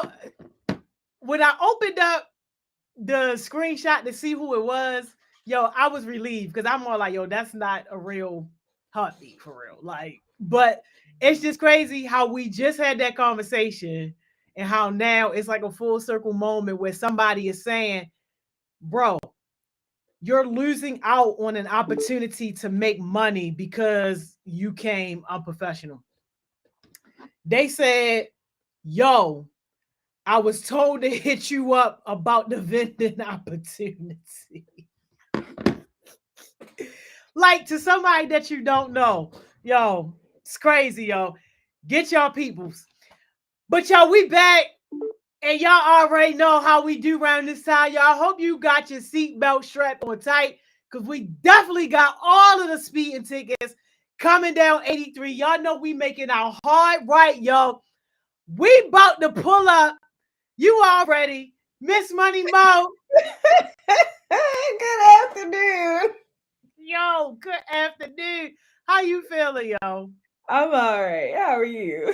I'm good. Look, I know I say yo a lot, but like, yo, to people that you don't know and you approaching them in a professional type situation, you don't address somebody that's old enough to be your grandmother. Like, yo, I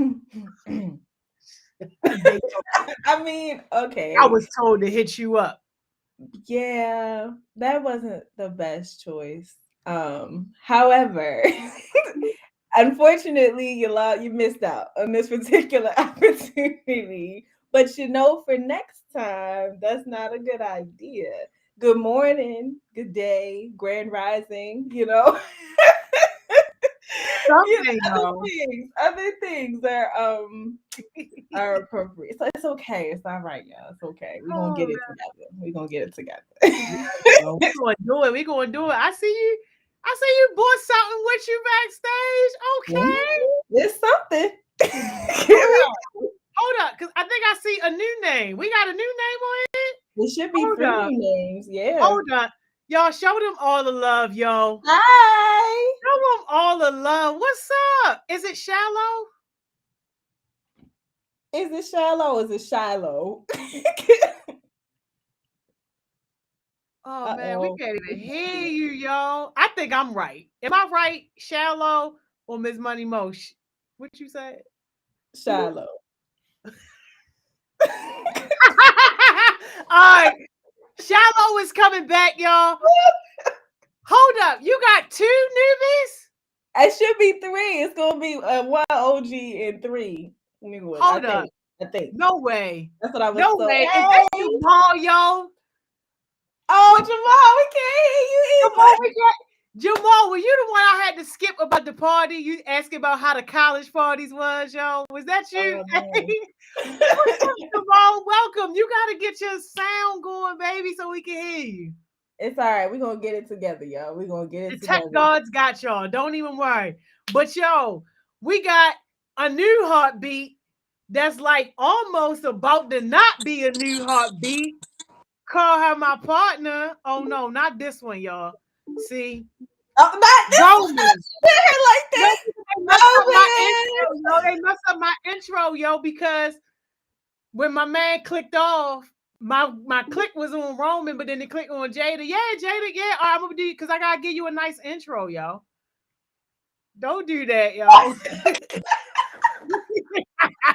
Yeah, Roman, my bad. Your intro was choppy, but you know it's nothing but love. All that. You my partner for real, for real. Yo, Held me down on the sushi tip.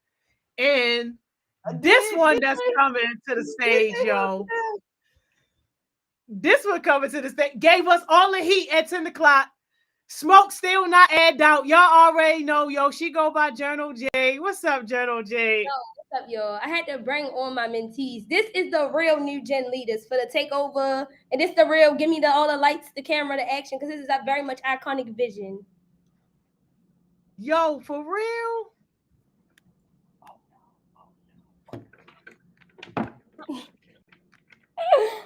Oh no! what's Jada? What's wrong? Is it better? Am I frozen? You was never frozen. I was just That's not funny. Don't highlight me if I look crazy. You Jada. didn't look crazy, yo. You were just like this or something. Like I had to put the phone. Listen, when you got an iPhone, you got a MacBook, and you got the little connectable fast charger. When you plug them together and you got hotspot, that's automatic connection. So as soon as my hotspot start geeking, I plug that phone right in. Don't play with me. Jada, hold on. Stop. Hold on. Make me big because I want to redo what Jada just did. She was like, oh,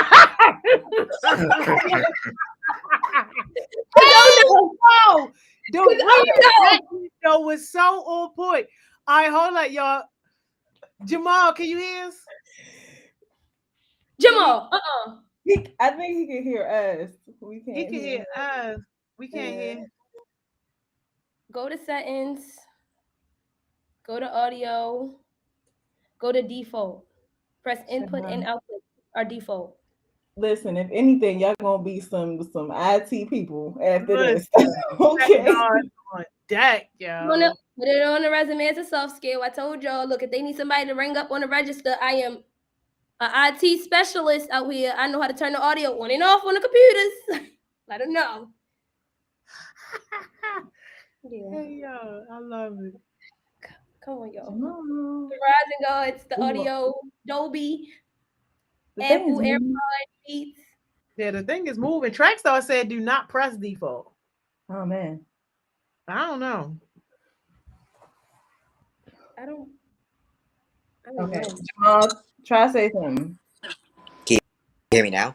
Yeah. Hey, Jamal. Hi. How you doing? Good. How about you? Good. Welcome. Thank you for coming. I'm what'd you say? I'm a little nervous. It's okay. Listen, we all family here. I'm not telling you not to be nervous, but I am telling you that it's comfortable. You're gonna be okay. Everybody's here to support you. So it's gonna be all good. I see that Jada rallied y'all up for this session today. So Jada, you want me to do our question and then give it to you, or you? You could do your question first while I get my other mixer. Okay. All right. We might have one more that we might try. I don't know, but we're gonna see. Wait, yo, just to be clear, his name is Shallow. Yeah, that's what I said. Shallow. No, not shallow, shy. Like I'm shy. Low. Shallow, exactly. That's exactly what I said. Shallow. Oh my God, Shallow. Can you hear me? Can you hear us? But we just we can't hear you. Do what Jamal just did, whatever that was. What Jamal, is it? Jamal? Can y'all hear me? Yeah. Yeah, Shallow. Welcome, yo. I'm loving the new blood, yo. Oh my goodness. Thank y'all for coming. Of course, we're going to get into our intros. I assume that's what Jada's going to walk y'all through. However, we're going to do our question. All right. What are 2 goals, not necessarily New Year's resolutions, because I don't know how I feel about those, but what are 2 goals that you made for yourself this year? And have you made any progress to achieve those goals? Okay. For those who love to ask, what was the question again? What are 2 goals for the 2 goals that you made this year, and have you made any progress towards those goals? Who's starting us off? Uh-oh. I guess I'll start us off. Thank you. 2 goals. I probably only have one, and that's learning how to cut hair. And I have started to make progress going towards it. Okay. Were you? Hold on. Were you in our barbering program or okay? No. Well, we're gonna have to get you in there. We're gonna have to get you in there. That way you can continue on with that. All right. Thank you. Who's next? I go. I keep it. I would say 2 goals. One was moving out, and 2 was working on like not being defeated or not feeling defeated. Like Miss Joni said, like I'll go through a storm and I'll come back, and that's my resilience. But like when the storm hits, I'd be sad. I'd be like in a grave, 8 feet, not even 6. Like I dug myself the extra 2 on the way down. Like so, I say like not allowing it to stop me.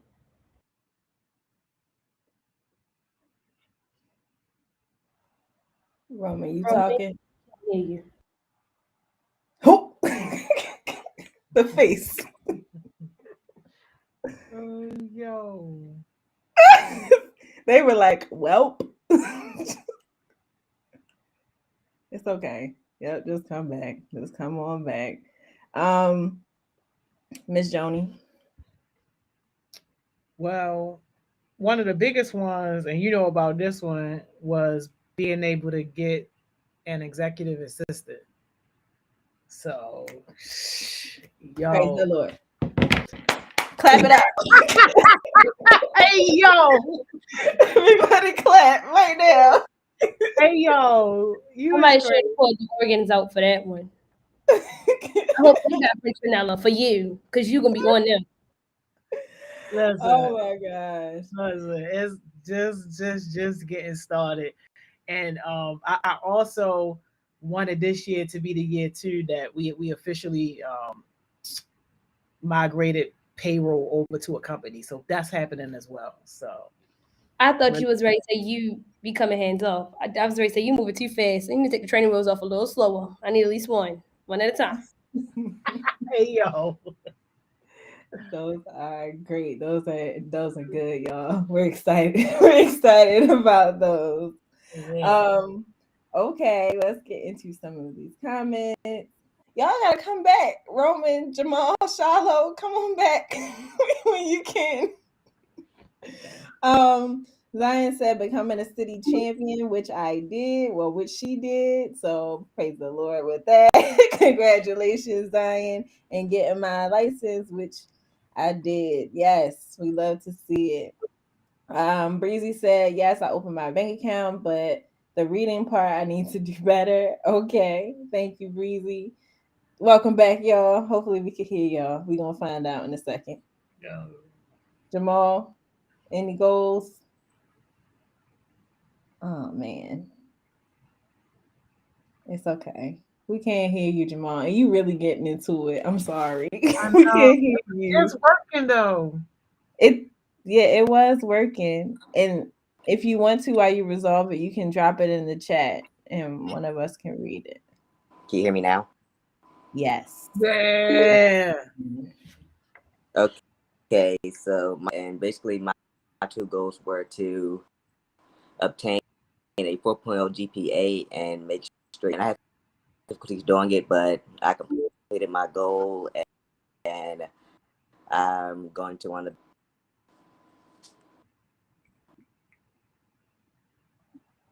You're going to. It's okay.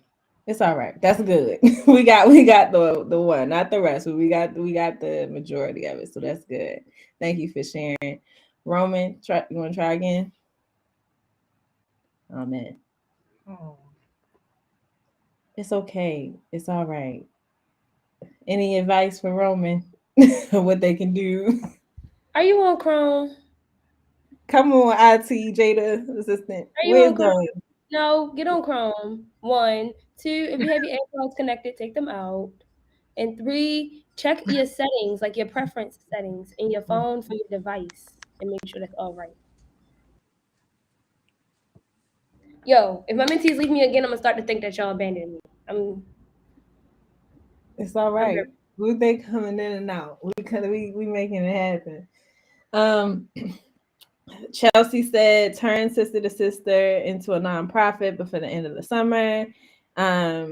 She said she started the application and everything is almost completed. Yay, Chelsea! I hope that goes through soon.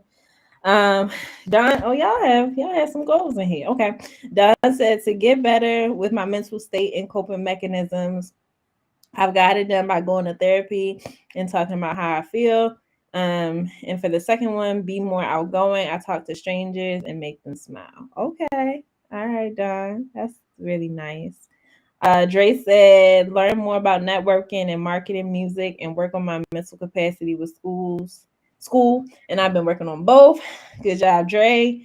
And then Tay said, I'm 2 goals I made was to post consistently on Instagram. I've done better and progressed.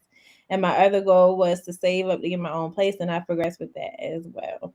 Okay, so yeah, we definitely have some goals in here. It's a few other ones, but that's all we're gonna get into right now. So thank y'all for sharing. As far as mine, if you've been rocking with me for a little bit, you know that I said that I wanted to become a doula. Technically on paper I am one. So, congratulations. yeah, on paper I am one. So I still have to do some training to like be officially certified. But did my like first part of my training, so that's good. And then my other one, we still working on that one. To create like clear boundaries. We still working towards that one though. But yeah, y'all, that is our opener. And Jada, we gonna rock with what we got. Okay, Jamal, Roman, if y'all want to come back, you definitely can. We just rocking and rolling with what we got. But listen though, before we even get into that, I just want to say that my mentees are still, yeah, that's it. Even though we've been played with right now, that's cool. All right, so we are gonna be talking about managing life athletically. So I'm kind of glad we even got to talk about some goals that we had, because I'm pretty sure a lot of y'all had these resolutions where y'all was gonna work out, and that didn't work out. So we might as well talk about that. And I feel like this was gonna also help y'all, find ways to cope if you talked about your mental health or something like that. Yeah. Shala?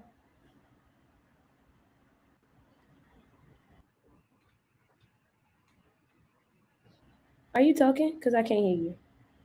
Yeah, Man. Charlotte was trying to talk. Oh no. It's all right. Okay, y'all. I'm screaming. It's all right. We just gonna rock with what we got. Y'all Right. come back. Like, don't just think because it's not working not to come back. Come back because we've heard y'all at least once up here. So something works. No, So really. something. Yeah. Go ahead. All right. So managing your life athletically. Pre-workout discussion. Do you think boxing and MMA fighting are the most dangerous sports a person can play?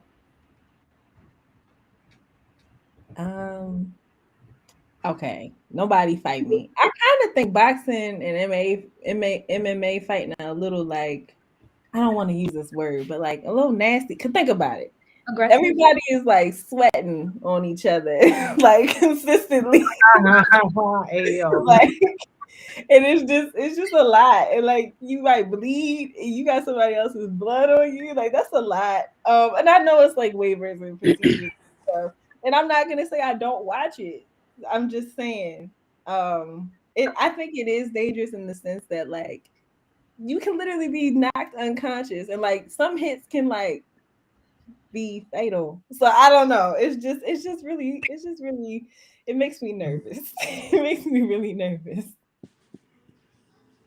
Ms. Joni, what you think? See, I don't even really know too much about the sports world because that's not my lane. I would definitely say that it is dangerous. Like the most dangerous, though, I'm thinking about like extreme stuff that might be like the people at the circus with the dirt bikes flipping like backflips and stuff like that. Okay. Shallow, Jamal, I'm glad to see y'all back. Anything? Can y'all hear me first? Yes. Hurry it Okay. up. Hurry up for me. Okay. Can't hear you. Come on. Uh, Hurry up. basically, what I was I am gonna agree with Miss Donnie on that with the extreme part. That is very extreme and violent. Most definitely. Okay. Jamal?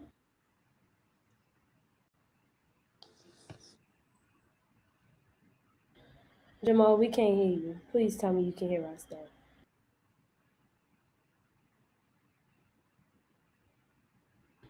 Okay. Roman, can we hear you? Are you here? Okay. I'm gonna keep it moving. Yeah, I'm just gonna keep it moving. All right. First, we would like to give flowers to the top 4 greatest Black athletes that we could find in the sports that we are going to be highlighting today. Um, yeah, Shiloh, would you like to read one of them or Can't just? really see number one, but I guess I'll start off with number two, unless you want to read it. Yeah, I got number one. So the first one we're gonna be highlighting today is basketball, and we decided to highlight Michael Jordan because, well, it's Michael Jordan, y'all. Stop playing. Right. Go ahead, Shiloh. For number two, I believe we highlighted the greatest black football player, Barry Sanders. Never heard of him. He was a 1997 NEA MVP. Yeah, yeah. Romy,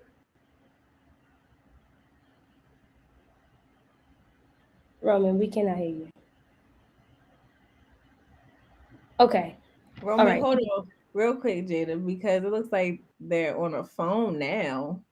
So maybe whatever Jamal did would work with Roman. I don't know. I was just I was just saying going in the set. Okay, never mind. Go ahead, continue. Okay, all right. I'm just trying to balance the ghetto. All right, the last two people we have is Muhammad Ali because we'll be highlighting boxing, and then we also talked about John Bones Jones, which is an MMA fighter who is still fighting to this day. He's won 14 UFC titles, and he's one of the youngest UFC champions. Yeah. If you don't know who Muhammad Ali is, he's won 56 fights in his career. He's a heavyweight gold medalist. We love him. There's a movie Will Smith starred in it. Yeah. Yeah. And then a little bit for Barry Sanders is that basically in his career, he finished his career with 15,296 yards ran and 99 touchdowns because he was a GOAT. Yeah. All right. So where it all began. Please tell me, Matt. Shala, would you like to? Yeah. Sure. Football. Uh, Renton is where modern football first engaged in the 19th century. Yeah. Right. So basically, like, what he's saying is like it started way back when, and like over time, it has been like conformed to a more popular culture now, and it's been adapted to different rules, different uniforms. They went from different balls and stuff like that to some new stuff now. And then basketball, it was founded by James Naismith, which is a Canadian physical education teacher, and he basically created basketball or started basketball in Springfield, Massachusetts in 1891. Yeah. And then we also highlighted mixed martial arts and boxing. Um, so yeah, sorry y'all. Mixed martial arts basically started with the Gracie family who promoted its Brazilian jiu-jitsu, but we kind of like adapted it in the United States in 1990s and it became MMA and it's really most important in North America. And then boxing, it was a 23rd Olympiad marked basically debut of two people fighting and then it became like an Olympic sport and so on and so forth. yeah, we just want to give you a little background definition. Shallow, could you? The The rules. 23rd Olympic. No, I'm sorry. So here we have the rules and basically regulations of football and basketball. Football, it has every rule in the book. Well, really, the main rules of football for the players and their safety. And starting at the catch rule, it's very long, but there's a lot of rules that go into catching the ball in order for it to be counted in the game. You also have fumble rule, overtime rule, down, replays, point and after conversation rules, safety rules, and triggering rules. And same for basketball. There's a little bit different for basketball. Well, way different in basketball, and to place a lot of safety for the players on the court. Yeah. Real quick, we're gonna highlight martial arts, and basically, martial arts is just versus boxing. Really, is just like how you fight. Like if you use open hand, if your feet are allowed, kicking stuff like that. And these are just some basic rules that you would learn if you were to take some of these sports. We kind of just gave them to you so that you could, if you want to participate, kind of have some background, some research. Real quick before I go to the next slide, Shallow, I don't even think we even gave you a chance to introduce yourself and tell them like why you even interested in these sports. They don't even know you. We just giving them this presentation with no context, no preface. So could you kind of tell them why we even chose these sports?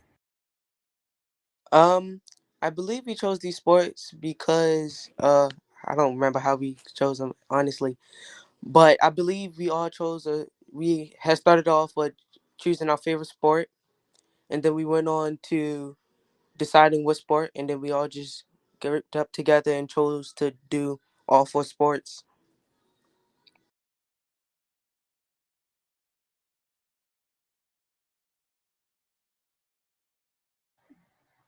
All right, Shallow, real quick. You told us, do you want to tell us like anything about yourself? Like anything at all, like what you're into, where you go to school, if you want, your age, Um, just like I'm a basic Shiloh. intro. I'm Shiloh. I'm 14. I go to City Neighbors. I am a freshman. I'm into basketball. I'm really into sports. Yep. Okay. All right. Thank you for that. Yo, Shallow, I gotta send you a picture. Somebody stole my Amazon package, and I think they go to City Neighbors. Oh I'm my God. see if you know them, yo. Oh my God. For months. Yeah, no, for real. If you find them, take them to Miss Jody. She's not gonna do nothing. She's not gonna do nothing bad. She's not gonna do nothing bad. I just bring them to her. I'm gonna make them a heartbeat.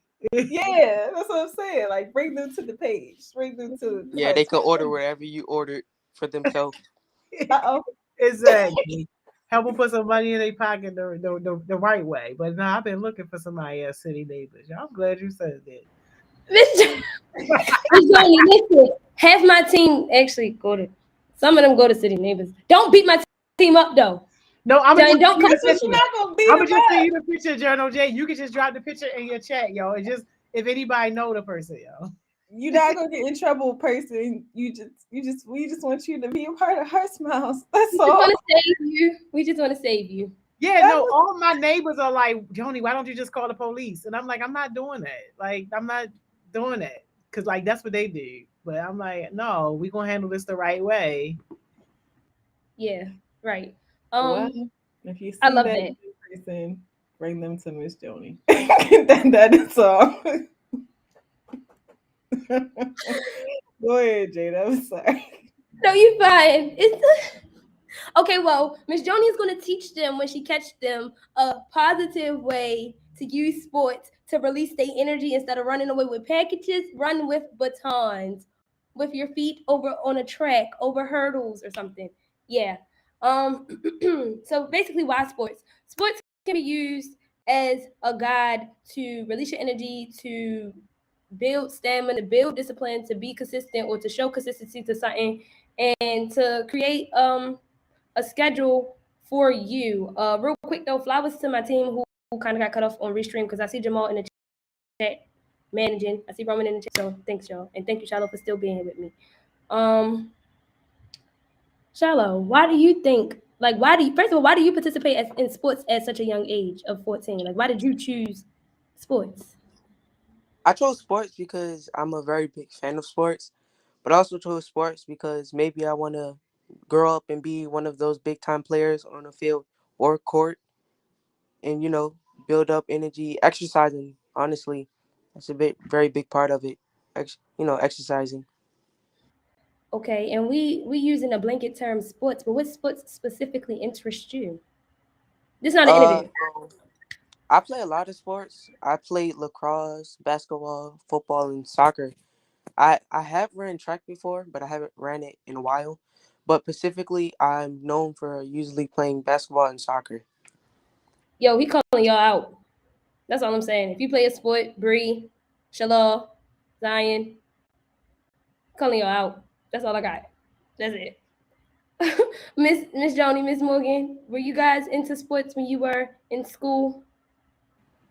Well, Miss Joni, Miss Money Mo was the track star. we already know how you is on your elliptical step machine in the basement. You go crazy. So. No, crazy thing, yo. I'm always the decoy. People think I can play sports because I got like athletic tendencies and like I like to work out with the athletic people, but nah, don't pass me the ball.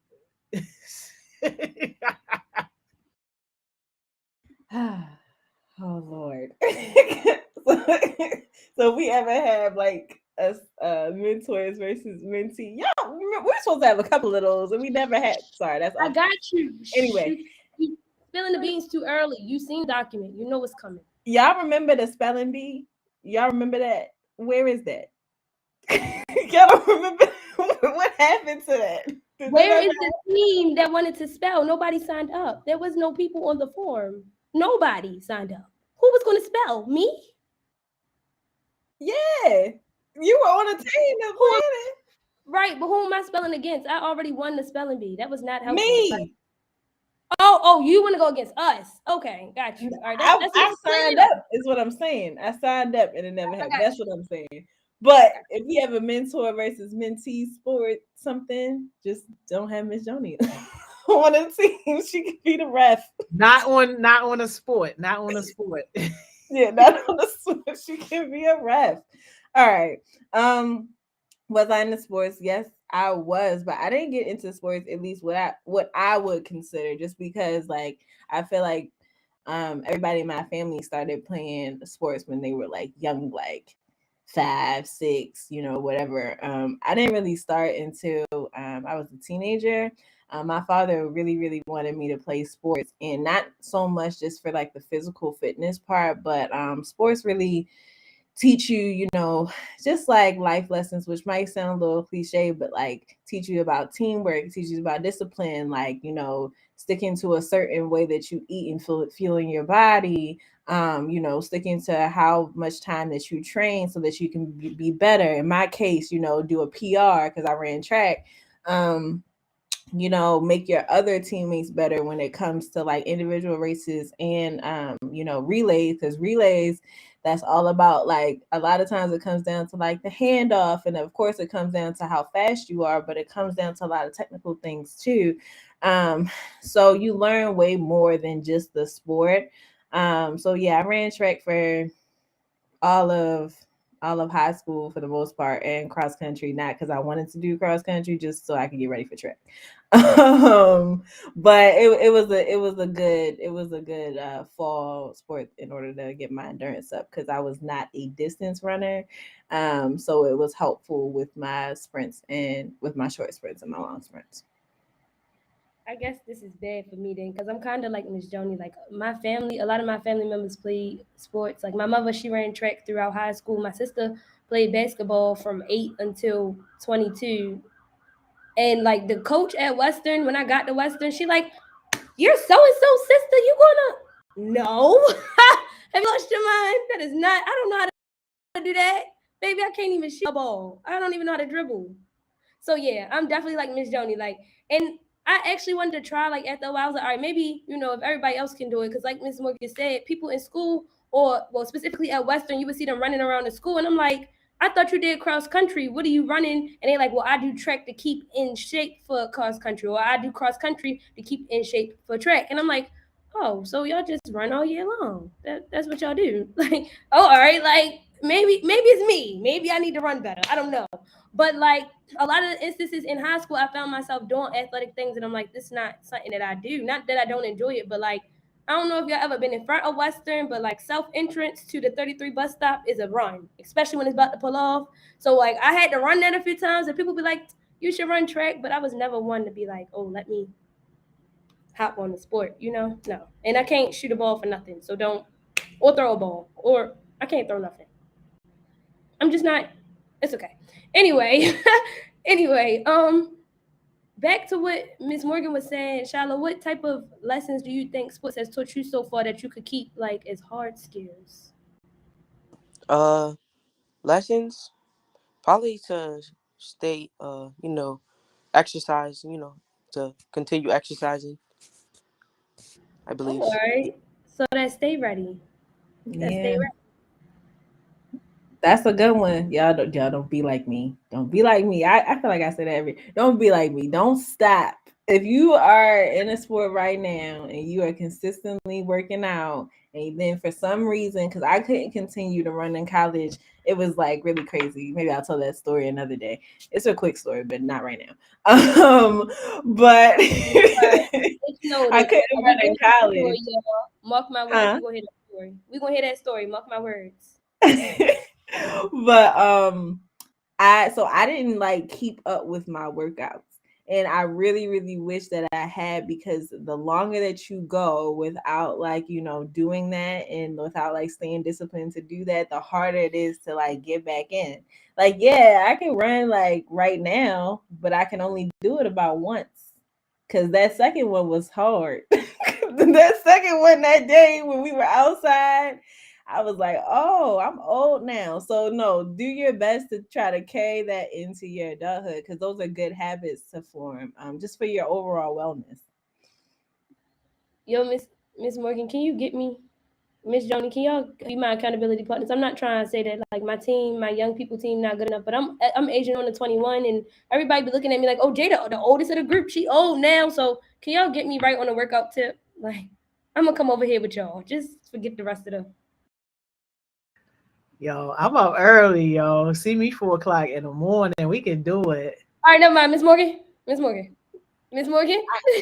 I can try. Let me tell you something. For some reason, the people that I know like to get up at 2 a.m. to go, and I cannot. Guys, I can't get with them. I Track can't do with them evening workouts. Like I'm working in the evening, so it's like I need to do it before my day start. Yo, do the track not be there at 9 after dinner? Do the track not be there at 9? Like, Miss. No, it's 24 hours. Planet Fitness 24 hours. Jada, I got you. I'm not gonna be your accountability partner. So sorry. However, I can get you one. All right, never mind, Miss Joni. I take the curse out at 4 in the morning. You on my line? Just curse me out at 4 in the morning. Never mind, because Miss Morgan will let me slay. Miss Morgan will text me. I'm gonna be standing in front of the microwave with a cheeseburger in my hand, waiting for my wings to heat up. Like Not my a legs, cheeseburger, 300 yo. pounds. I look like Squidward after eating a case of. But you never mind. I'm gonna have thunder I said tendencies. I can set you up. That's what I said. Oh Okay, my all right. God. So you on the meal plan, Miss Joni on the workout. All right. I could make something shake. All right. All right. There we go. Anyway, Miss Joni, do you feel like, well, since you didn't do sports in like high school enough, you feel like as you got older and you started to work out more, did it teach you something that you probably should have learned back then? Well, I just think the older that I got, I understood more like the linkage between health issues and stuff in my family and people that I know, and diet, exercise, how you take care of yourself. Because like when I was younger, I just took it for granted that I was just naturally slim and all that. I mean, I'm not slim no more, but like unhealthy stuff running my family, and I just know I don't want to be that. So that's what you gotta Yeah. do. All right. Because that's really one of my reasons. Like a lot of my family, like the genetic I guess I would say plan of life in your family, it really do play a part into who you are as a person. Like all I gotta say now, disclaimer: if you see me at 30, head full of gray hairs, it's my genetics. I'm not stressed. I'm It's supposed to be genetics. 500 pounds. Oh, all right, Miss Joni. So if you could beat that, how can I beat the gray hair? I'm just supposed to. Yeah, I don't know about that gray hair, yo, but I'm supposed to be 500 pounds, yo. Wow. Well, yeah, get me right on that. Yo, Shallow. I'm sorry. I'm trying to get on the chat. They still talking about these Squidward eyes, yo. Don't talk about me too What? much. When did we get to the Squidward? Because I was scrolling like, okay, I when told did that you. come up? You gonna have me standing in front of the microwave with the cheeseburger in the hand, waiting for the wings to heat up with the Squidward thighs out. I didn't hear you say that. I didn't hear you say. I heard the cheeseburger part. I didn't hear you say. Yes, Squidward. I'm gonna be thick like Squidward after the Krabby Patties, like Squidward. fat, 500 pounds. Yo, I hate the fact that y'all only got 3.5 minutes. I love us. All right. Don't you love how Miss Joni slides that every time? Like she slides it in. Scribble thighs is wild. I'm not gonna lie. Scribble thighs is wild. Hold on, did that just sound like Mr. Bonnet? Yes. We're not doing my mentor though. I mean my mentee though. We're not too much on my mentee. All right, Jayla. We do only have 3 minutes. So, 3.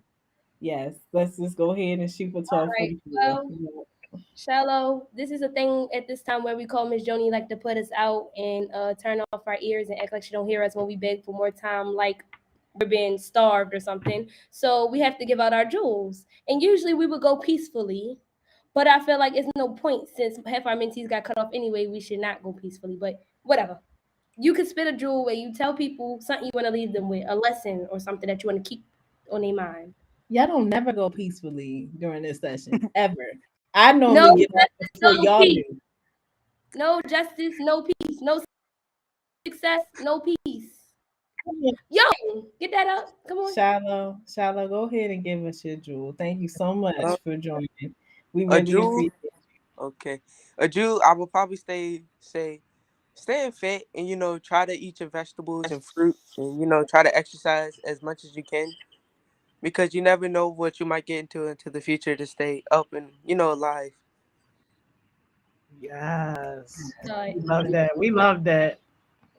All right, I'm gonna go. My jewel for today would be to be serious about stuff that you know that you slacking on. Like I've been saying I want to work out and I've been saying I want to learn how to play basketball so I'm not ashamed to the sibling family. But like I've been playing.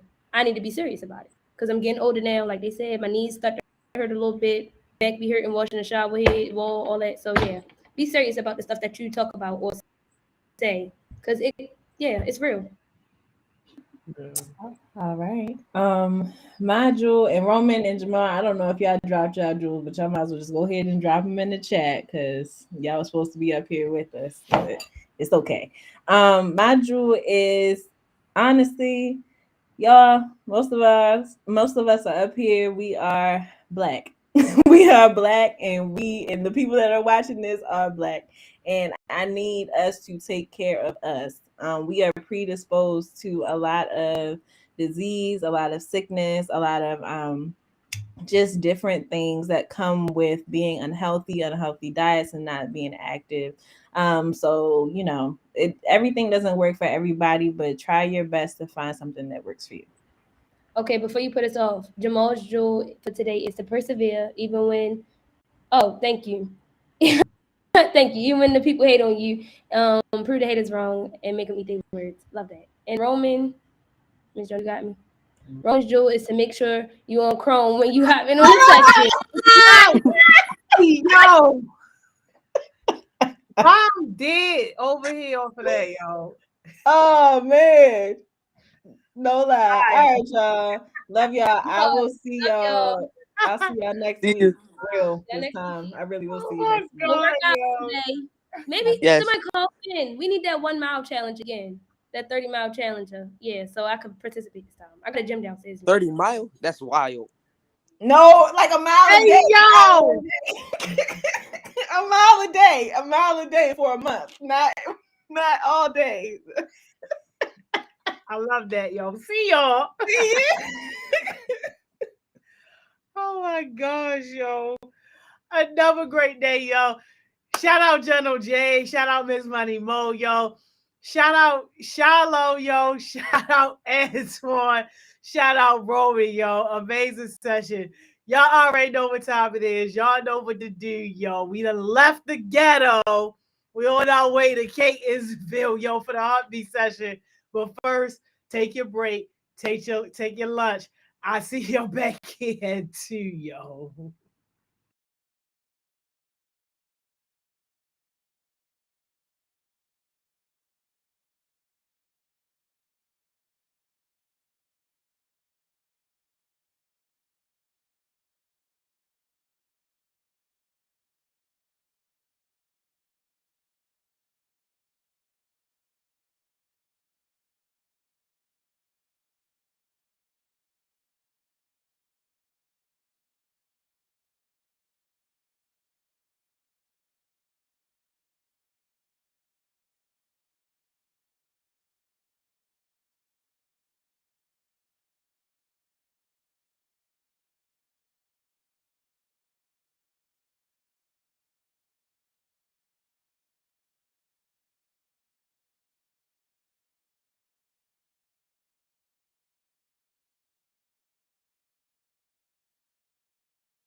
Welcome back, welcome back, welcome back. Y'all, hope somebody's having a great day so far. I hope somebody's having a great day at work. And guess what, y'all? We are at the last session of the day. Can y'all believe it, yo? We are at the last session of the day, our heartbeat session. And y'all know it never ever fails us, y'all. Our heartbeat is not on here yet, yo. Our heartbeat might be a little late, yo. I don't know what's going on, yo. Hopefully they get on here quick because, yo, it's about to be over. Tomorrow is the last team meeting. So if you haven't taken advantage of the space for team meetings or your mentors in that space, tomorrow is your last opportunity for that. And then, yo, after this, I'm on a one hand countdown, y'all. I'm on a one hand countdown after this, yo. Where did the time go? Yo, and my bad, I meant to shout out Jamal earlier. Jamal, I'm sorry. I had accidentally gave your flowers to Antoine. I meant to shout out Jamal on that session, yo, with Roman and Journal Jade and Miss Money Mo. So y'all know how we go, yo. The heartbeat uh presenter is not on here. So any quick questions for me, I got you. Quick questions for me that I can answer on the fly. Yo, I got you.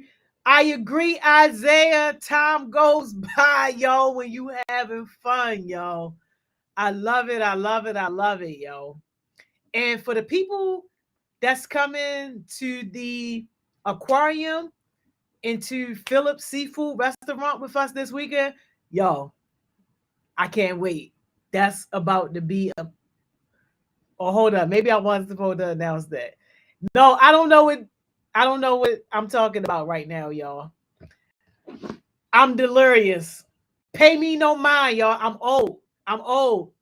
Pay me no mind. Let me get the chat up here so I don't miss any questions. I ain't saying nothing, y'all. Yo, Amaya said, can we get a Miss Joni session before YouthWorks end? Hey, look, we might have to see about that. Hold up, y'all. Our heartbeat is here, y'all. The heartbeat presenter is here, y'all.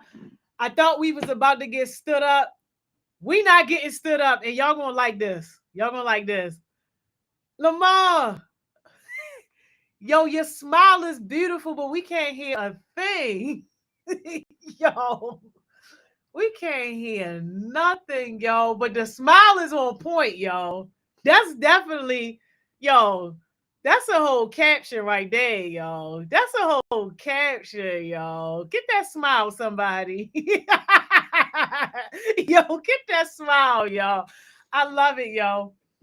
We gonna let you work out the tech issues first. Make sure you on Google Chrome, and then hit your settings in your audio. Make sure they straight. The tech guard's gonna help you out. I'm trying to tell y'all, this how I know this about to be good, yo. Cause when the tech issues come to mess with you, it's about to be the bomb, yo. And Lamar, one of those dudes, yo, he be in the background. You know how you got somebody in the background, but you know they got it in them. You know they got their greatness in them. Yeah, that's Lamar right there. And y'all about to see it, y'all. Soon as we work through these tech issues, I know Kira said we working on it right now, y'all.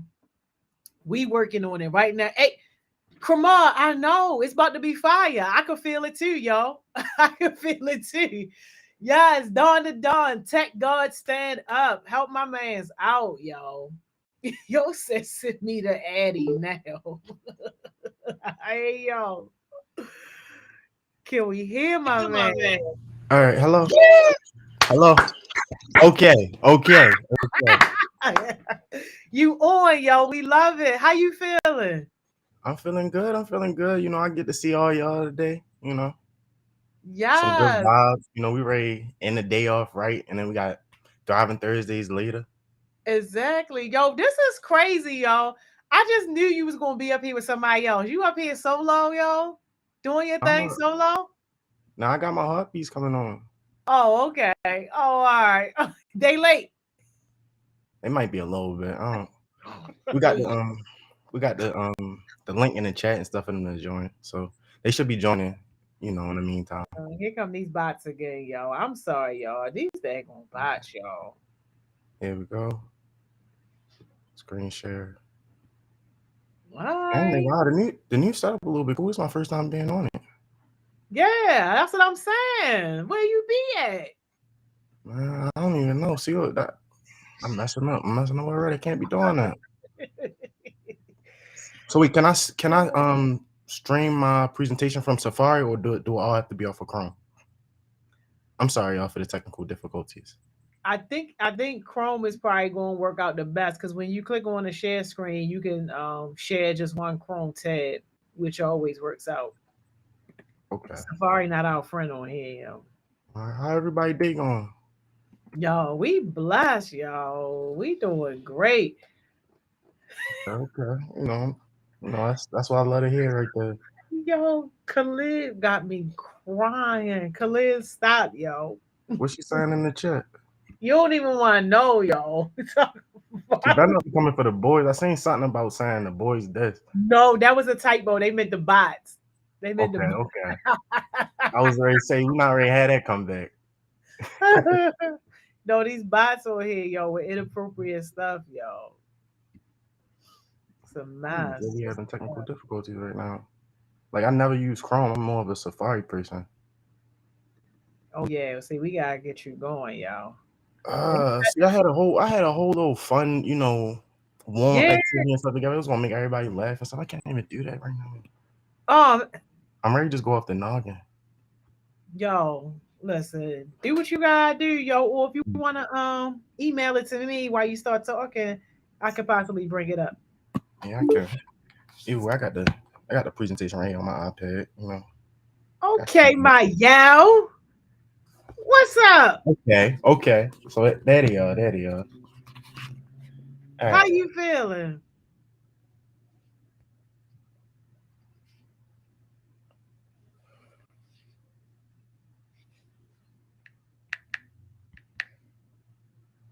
We about to get it going, y'all. Yeah, we really are. Big Maya on here. Come on, man. So Maya, you was really serious, huh? When you say you was locking in. All right. Oh man, don't tell me we can't hear Maya. Maya, can we hear you? She might got pop on Chrome. She probably on the window. Oh, oh, There she go. She was just on mute. my thing was muted. All right. Child, you scared me. You So for some scared me. reason, my laptop is not cooperating with me. So I'ma just use my iPad. Okay, no problem. No problem at all. We're a little ghetto, but we good. Hey And yo, that's the share screen. yeah, see, look, this is my shared screen, literally. Yo, let's All right, go, yo. all right, y'all. So the presentation right here, you see, it says how you feel versus how they feel, and this is the conversation. This is the conversation that we're gonna have on your perspective. Oh, no, nobody call the police. No. She's talking about for the bots because they was in there being real explicit, yo. Them bots crazy. I ain't gonna lie. I be turning them off. I don't want to see them. All right. So first, we're gonna start off with this little warm up, right? And with this warm up, as you can see right here, right, I got two little memes, right? And I want y'all to make some memes in the chat about a two-sided situation, right? It could be any situation that you want, you want to put in there. It could be funny, right? So my perspective right here, this is gonna be. Oh, hold up. This is gonna be your perspective right here, right? And then this is the other person's perspective. As you can see, they laughing and stuff, right? So my perspective is, when Miss Joni say we got 5 minutes left, and then this is hers. This is her perspective right here. Oh my god. So feel free to drop your little perspective in the chat. That's the little fist balled up, right? The first Yeah, one. that yeah. Yeah, I had to make it bigger so they could see y'all. And then somebody laughing. I don't think I ever seen him before. I can't, yo. The fist balled up got me crying. Yeah, that's my perspective right there. It's like 5 minutes. Like 5 minutes where? 5 minutes till we start back over? I can't, yo. I can't, yo. Oh my god, yo. Uh, I don't see. There's nobody else trying to join. We had a couple people who was trying to get on this joint. This ain't left you hanging dry. Hey man, it's okay. You know we here to rock out for all of them. You know I got my L up here. That's all I need. Yes. We ready to go hard, ain't that right? Yeah. Mhm. Nobody else got any memes? Oh, my perspective, Miss Joni, is when I text her Grand Rising. And the laughing perspective is y'all response. I mean, it's her response, y'all, every morning. Hey, yo. A mess. I don't see no more. All right, so we gonna get started.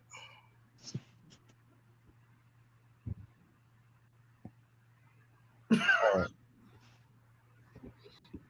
Joni. so we're gonna answer this question right here, which is, one of the biggest, well, the question of the whole thing for real, which is, what is perspective?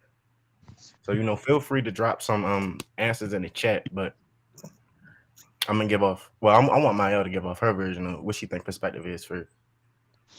Okay. Well, I think when you talk about perspective, you think about like from your view and then from someone else's view. And you can use it in a lot of contexts, like when you're in an argument or debating with someone.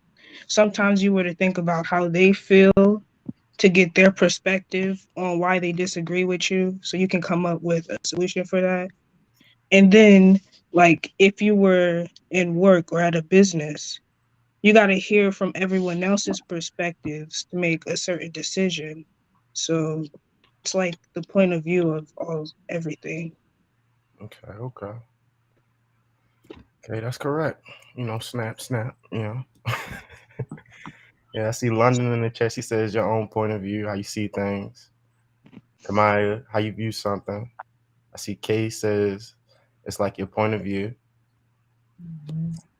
Yeah, perspective is that it's how you view yourself. It's how you view the world. It's basically how you view, a lot of circumstances and stuff around you. Perspective is basically how you take everything in, because your perspective can be totally different from the next perspective. One person perspective can be different due to them, having different. Okay, hello, how Hey, are you? is it Davion? Hey, Davion, can y'all hear Hi. me? I can't hear. All right. That's all right. We're gonna get the tech guards sent your way. Yeah, just make sure it's Chrome. Safari? Wildin'. Yeah, only Chrome official over here. Okay, yeah. All right. So yeah, perspective is basically like how you view stuff is more so intertwined with how you look at things versus the next person look at things, and all that stuff all that stuff is related on the stuff that you've been through, because don't nobody go through the same exact stuff. Look, you don't gotta come from my screen sharing, okay? I'm sharing the screen literally. I was trying to ignore it, yo. And I was crying on the inside. It's okay. She'll got come for me. Oh my god. And so right here, I got the answer right here, for real. Y'all see this? Yeah. Right. And it says perspective is the way a person may react to a situation. I mean, perspective is the way a person may view or react to a situation. Right. And that's like I was saying, you might look at something and be like, okay, this is not really that much of a big deal. But to another person, due to the stuff that they've been through in the past or just trauma that they experienced and stuff, they look at it as something that has been a total casualty. If you ever, okay, I'm sorry. And they look at it as basically like a total casualty, and this could be due to, you know, somebody being put in a different environment. The next thing is based on the way that you perceive things too. Like I was saying, experience.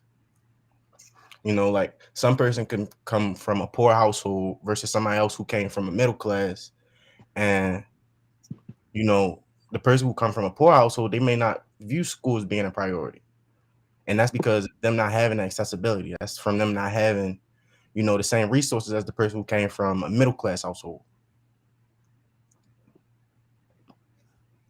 Maya, would you like to share anything? Yeah.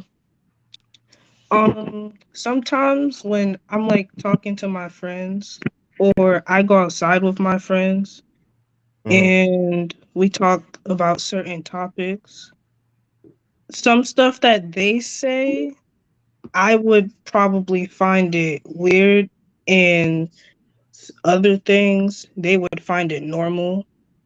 Like the other day I had went outside with my cousin and we went over to one of my friends' house.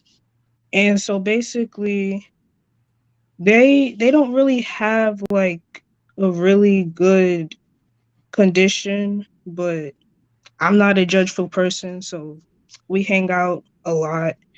And so they were telling me probably about a food issue they had. And so I kind of thought about the youth food security a little bit.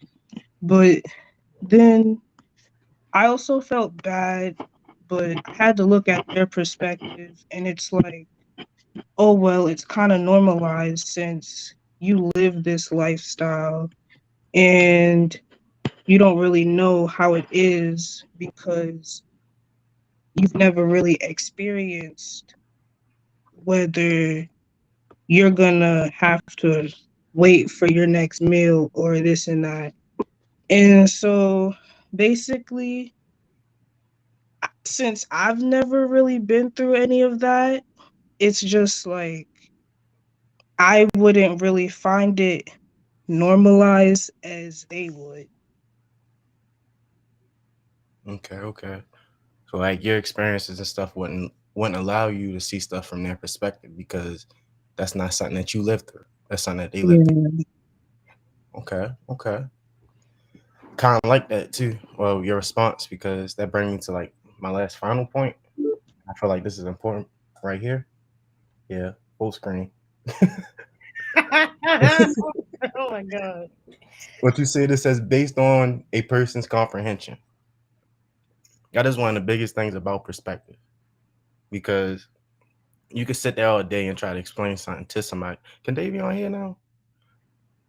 Davion, Hello. I think Hi. she can hear us. We can't hear her. Hey man. Okay. I think you gotta do the settings, the audio settings. Yeah, that's okay. She'll get it. You know, the tech guys on their way. They probably Right. in 2 minutes. Yeah, but you know, comprehension is one of the most important things in perspective, because you can sit there and try to explain something to somebody all day, every day, but if they don't understand it, and you know, it's not something that they're able to learn right then and there, and that's not something that you could just tell them. That's not something that you can just try to easily show them, because it'll go over top of their head. People aren't ready to learn stuff until they're actually ready to learn it. I can't sit there and tell you that 1 + 1 = 2 if it's not something that you're ready to see.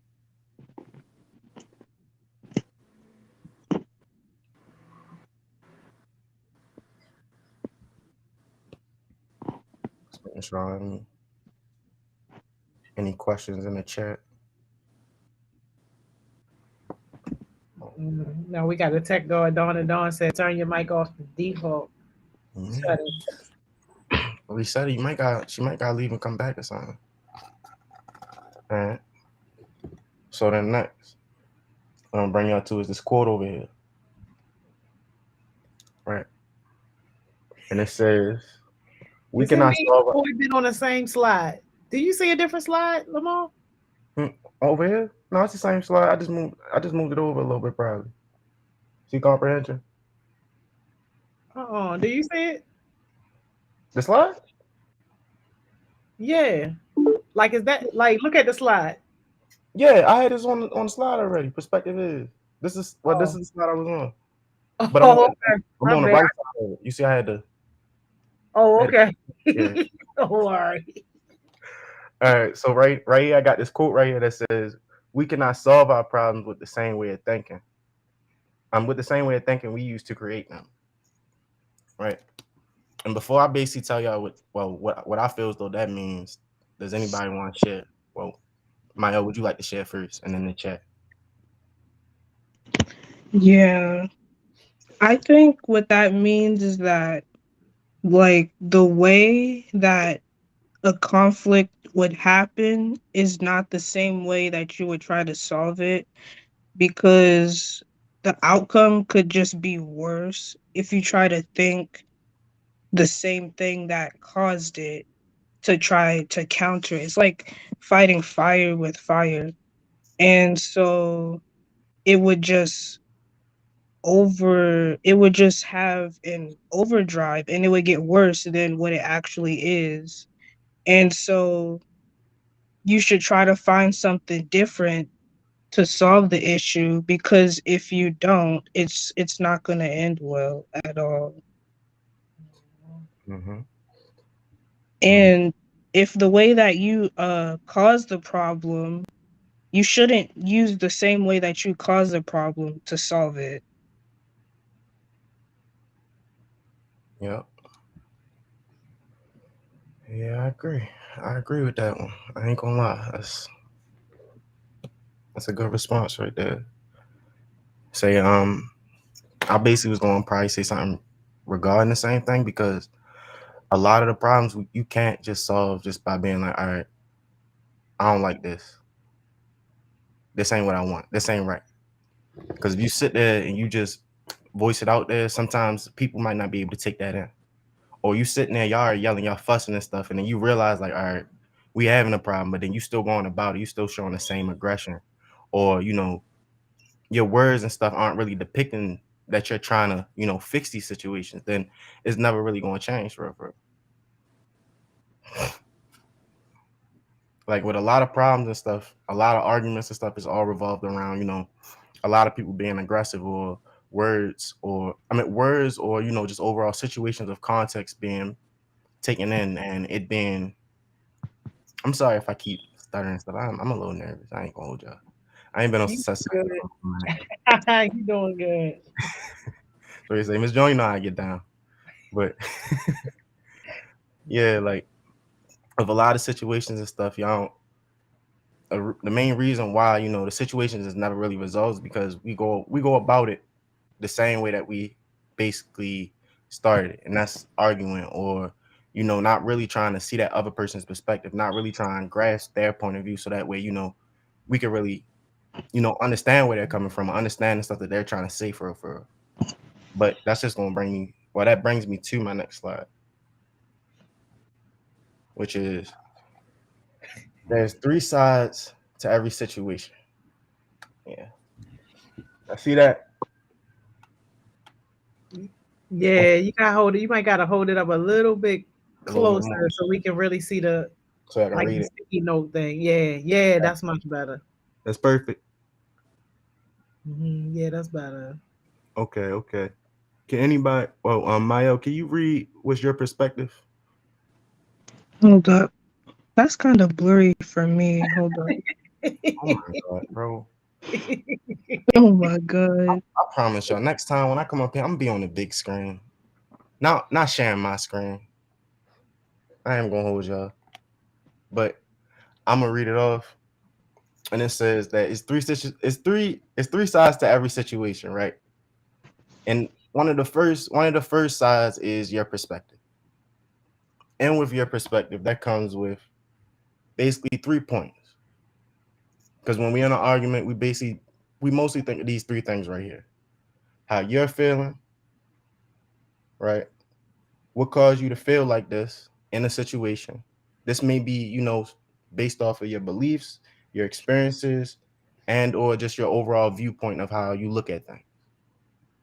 And then one of the last ones is you look at the other person's reaction.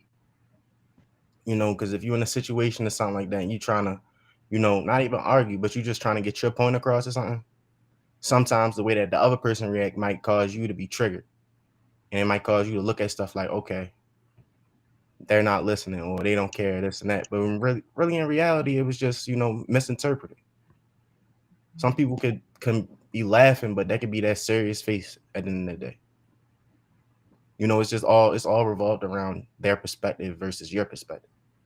And then the next perspective is, wait, hold on. Before I go to the other person's perspective, Milo, did you want to say anything? I had a question.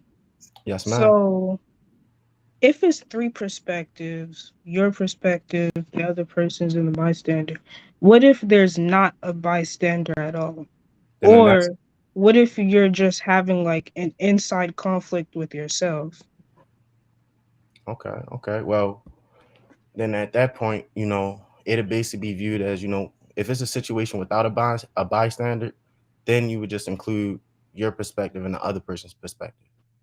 Because then you don't have that third eye basically looking from a non-biased point of view. It's just two biased points, but then y'all have to come together and understand, like, okay, I did this wrong and you did this wrong, or you said this and I didn't like this. And this made me feel some type of way, and this is why. You got to sit down, have those type of conversations. But as far as yourself, you would just look at your perspective and just understand, like, why do I feel this way? Why does certain situations and stuff trigger me like this? Like, what happened to cause me to be this type of person at the end of the day? You got to sit there and, relook at that stuff and, try to figure that out on your own for real. Does that make sense? Mm-hmm. Y'all see any questions in the chat?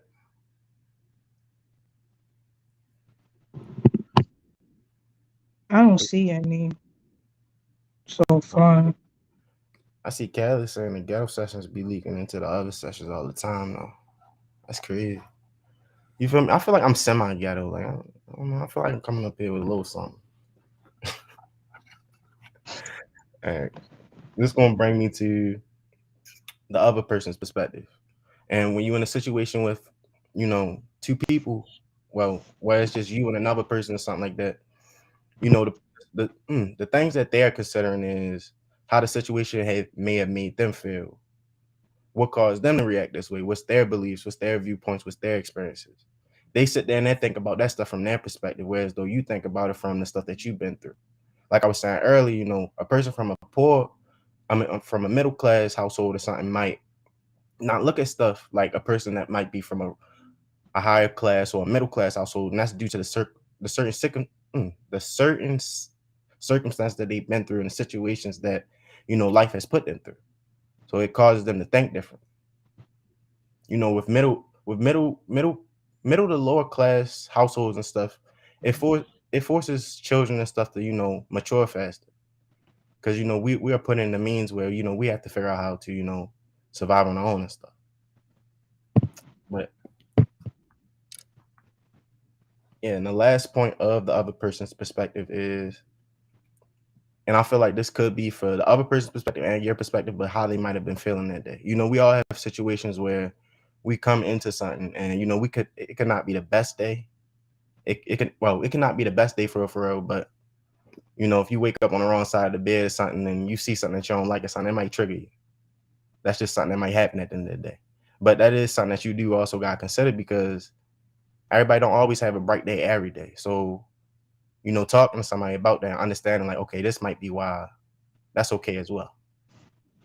For real.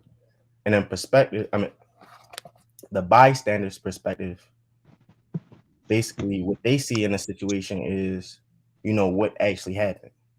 They see it from the forefront of, not really being involved. So it's like, why is this person coming out of terms with this person, or why are they fussing about this? They saying it from, they saying it from the sidelines, basically. They see how you react to the situation as well, and then they also see how the other person react. So that gives them that non-biased standpoint. Yeah, that non-biased standpoint point of view for.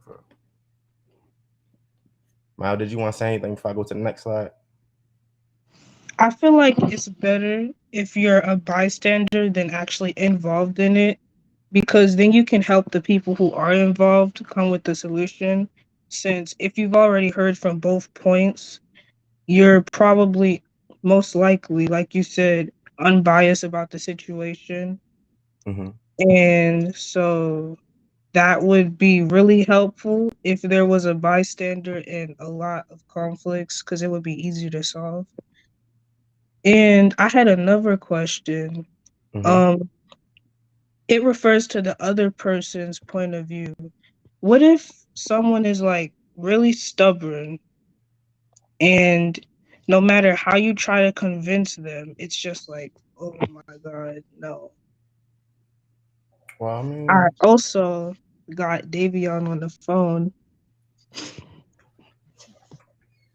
does she want to say anything? Yeah, Davion. On the speakerphone. Mm-hmm. Mm-hmm. Hello. Hello. We on the live right now. Mm, huh? We on the live right now. Oh, hi. Hey. Hey, good to hear you. Huh?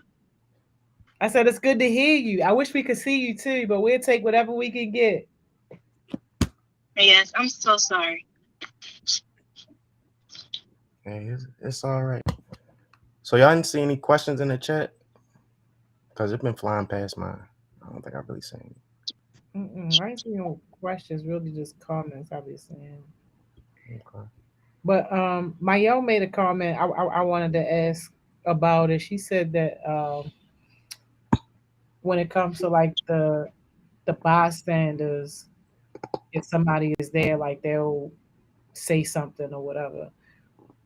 What do you think it is about this violence like situation? Because there'd be a lot of bystanders around while people are getting jumped, bullied, and in some cases killed, but nobody's speaking up. Like nobody's saying anything. It's very few instances where people actually speak up about that stuff. So like, what do you think is in the way when it comes to those type of situations? I mean, honestly, I feel like that's just something that our generation has grown out of, and that's something that really needs to change. Because, like, honestly, thinking about it, like, we had more individuals and different more. I don't want to say it like that, but in other generations and stuff, you saying like with violence and situations where it could lead to a fight and stuff, it'd be more people who would be more vocal, more people who would speak out and be like, that ain't right. Like, why are you picking on them? Why you doing this? Why you doing that? Whereas though I feel as though in our generation and stuff, we do have people that do that, but we don't have as many. We have more so a lot of people who see stuff like that and then they pull out their phones for it. Whereas though they don't sit there and they don't really ask that question of why do they need to fight? Why is this important? Like, why do you feel like you need to use your fist to get your point across? I feel like having that point right there and that point of confusion right there kind of allows for people to just sit there and be like, okay, this is not something I really want to get involved to. Whereas though with I say our situation with with our generation too as well, there's a lot of individuals whereas though we are more selfish too. Whereas though our generation is more focused on thinking about ourselves and figuring out how we can make ourselves prosper at the end of the day. So you seeing somebody else in a situation and somebody fighting and stuff, 9 times out of 10, the first thing that somebody gonna say is, "Well, that don't have nothing to do with me," or "I'm not involved in that." Yeah, that's really my point of view. Mayo, did you want to share anything? Yeah, then I'm we got I'm gonna the left add on. about the cream of us. I'm gonna add on to that. Um, I think it also involves like the bystanders' emotions or responses to the situation. Cause say you see somebody fighting, someone might just think, "Oh, I don't want to get involved in that. I don't want to get hurt with whatever's going on." Or someone shooting and killing someone. And most of the time in your mind is just like, keep quiet and mind your business. But sometimes that's also not good either. So I just think it really involves their emotions and their reactions at the time of the situation. Oh, yeah. Yo, y'all gotta get Lundy, yo, talking about her and Kramer twins now. That's my bad, yo. I see your question. Her question was, how old were you when you were finally able to get where you wanted to be with your communication and open mindedness? Hmm. How old am I? Say no. Nah. Honestly, like this is my truthful answer. I would say 19. I'm still learning though. I'm still learning. Hold up, ain't you 20? No, you 19. You still 19.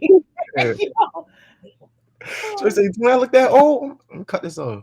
no, No, no. But sheesh.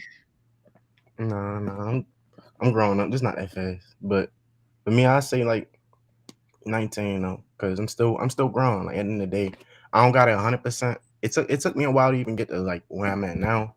But I do feel as though growing up, I have been an open minded person. Just from my perspective, I just looked at stuff and I try to grasp it, and I'll be like, okay, even though this is like this, it is a possibility for this to go in this direction, which could be a positive direction or could be a negative direction. I always sit there and try to weigh out my positive and my negatives of any situation that I go through because you never know what you can really get out of it. So you sitting there and you focus on that positive part of the situation where it's though like if I do 200 push-ups, then I get $2,000 or something like that. If I sit there and do that, but then I'm like, if I don't do 200 push-ups, then I gotta do 300 push-ups. If I sit there and I focus on the fact that if I can finish the 200 push-ups, I get $2,000 as opposed to the consequences. Then that allows my perspective to be more positive. That's just how I look at stuff at the end of the day.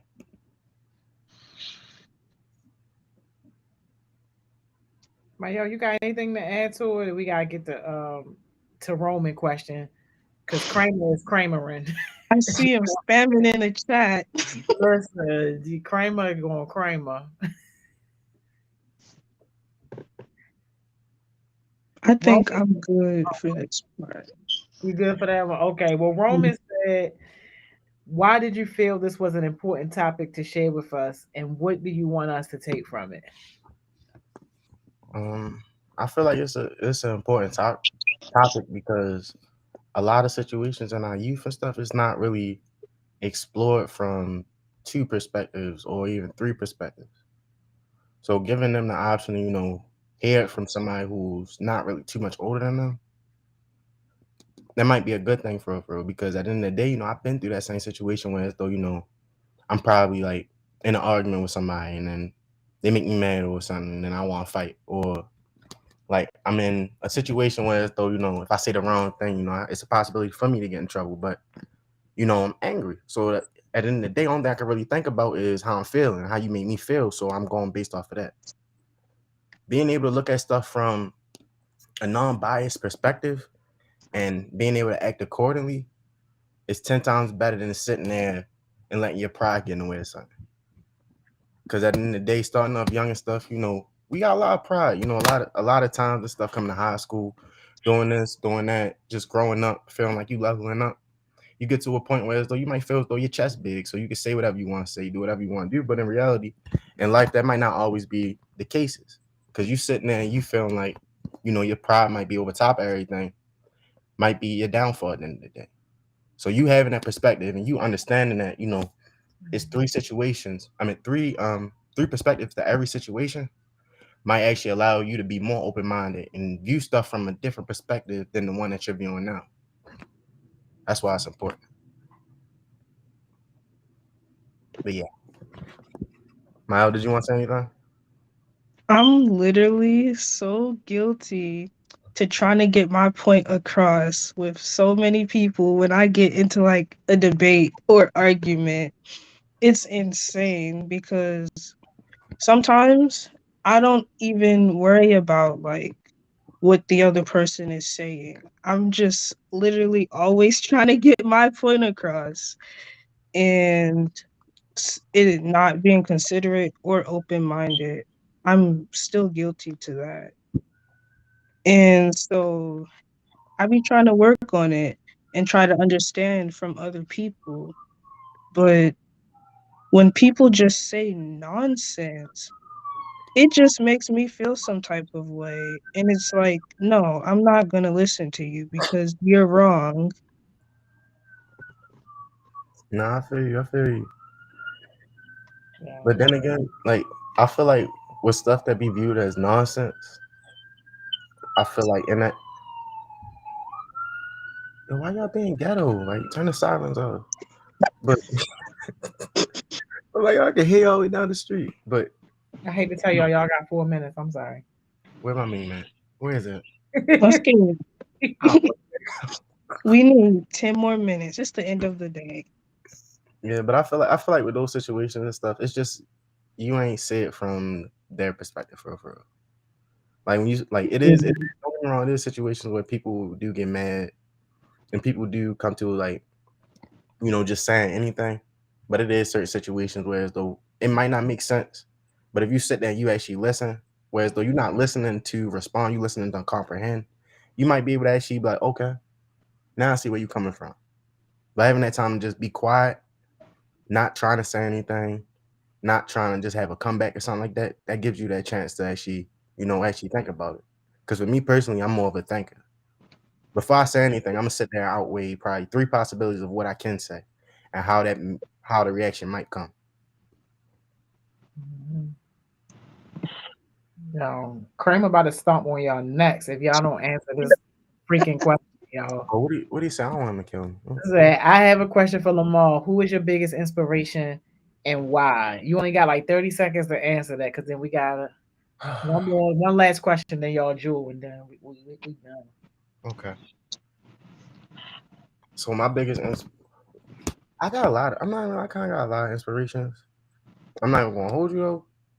I can't say one of my biggest inspirations is Miss Joni. Even though Stop, yo, stop. No, yo, no, I can't do this with you right now. No, you gotta pick somebody else. You gotta pick somebody else.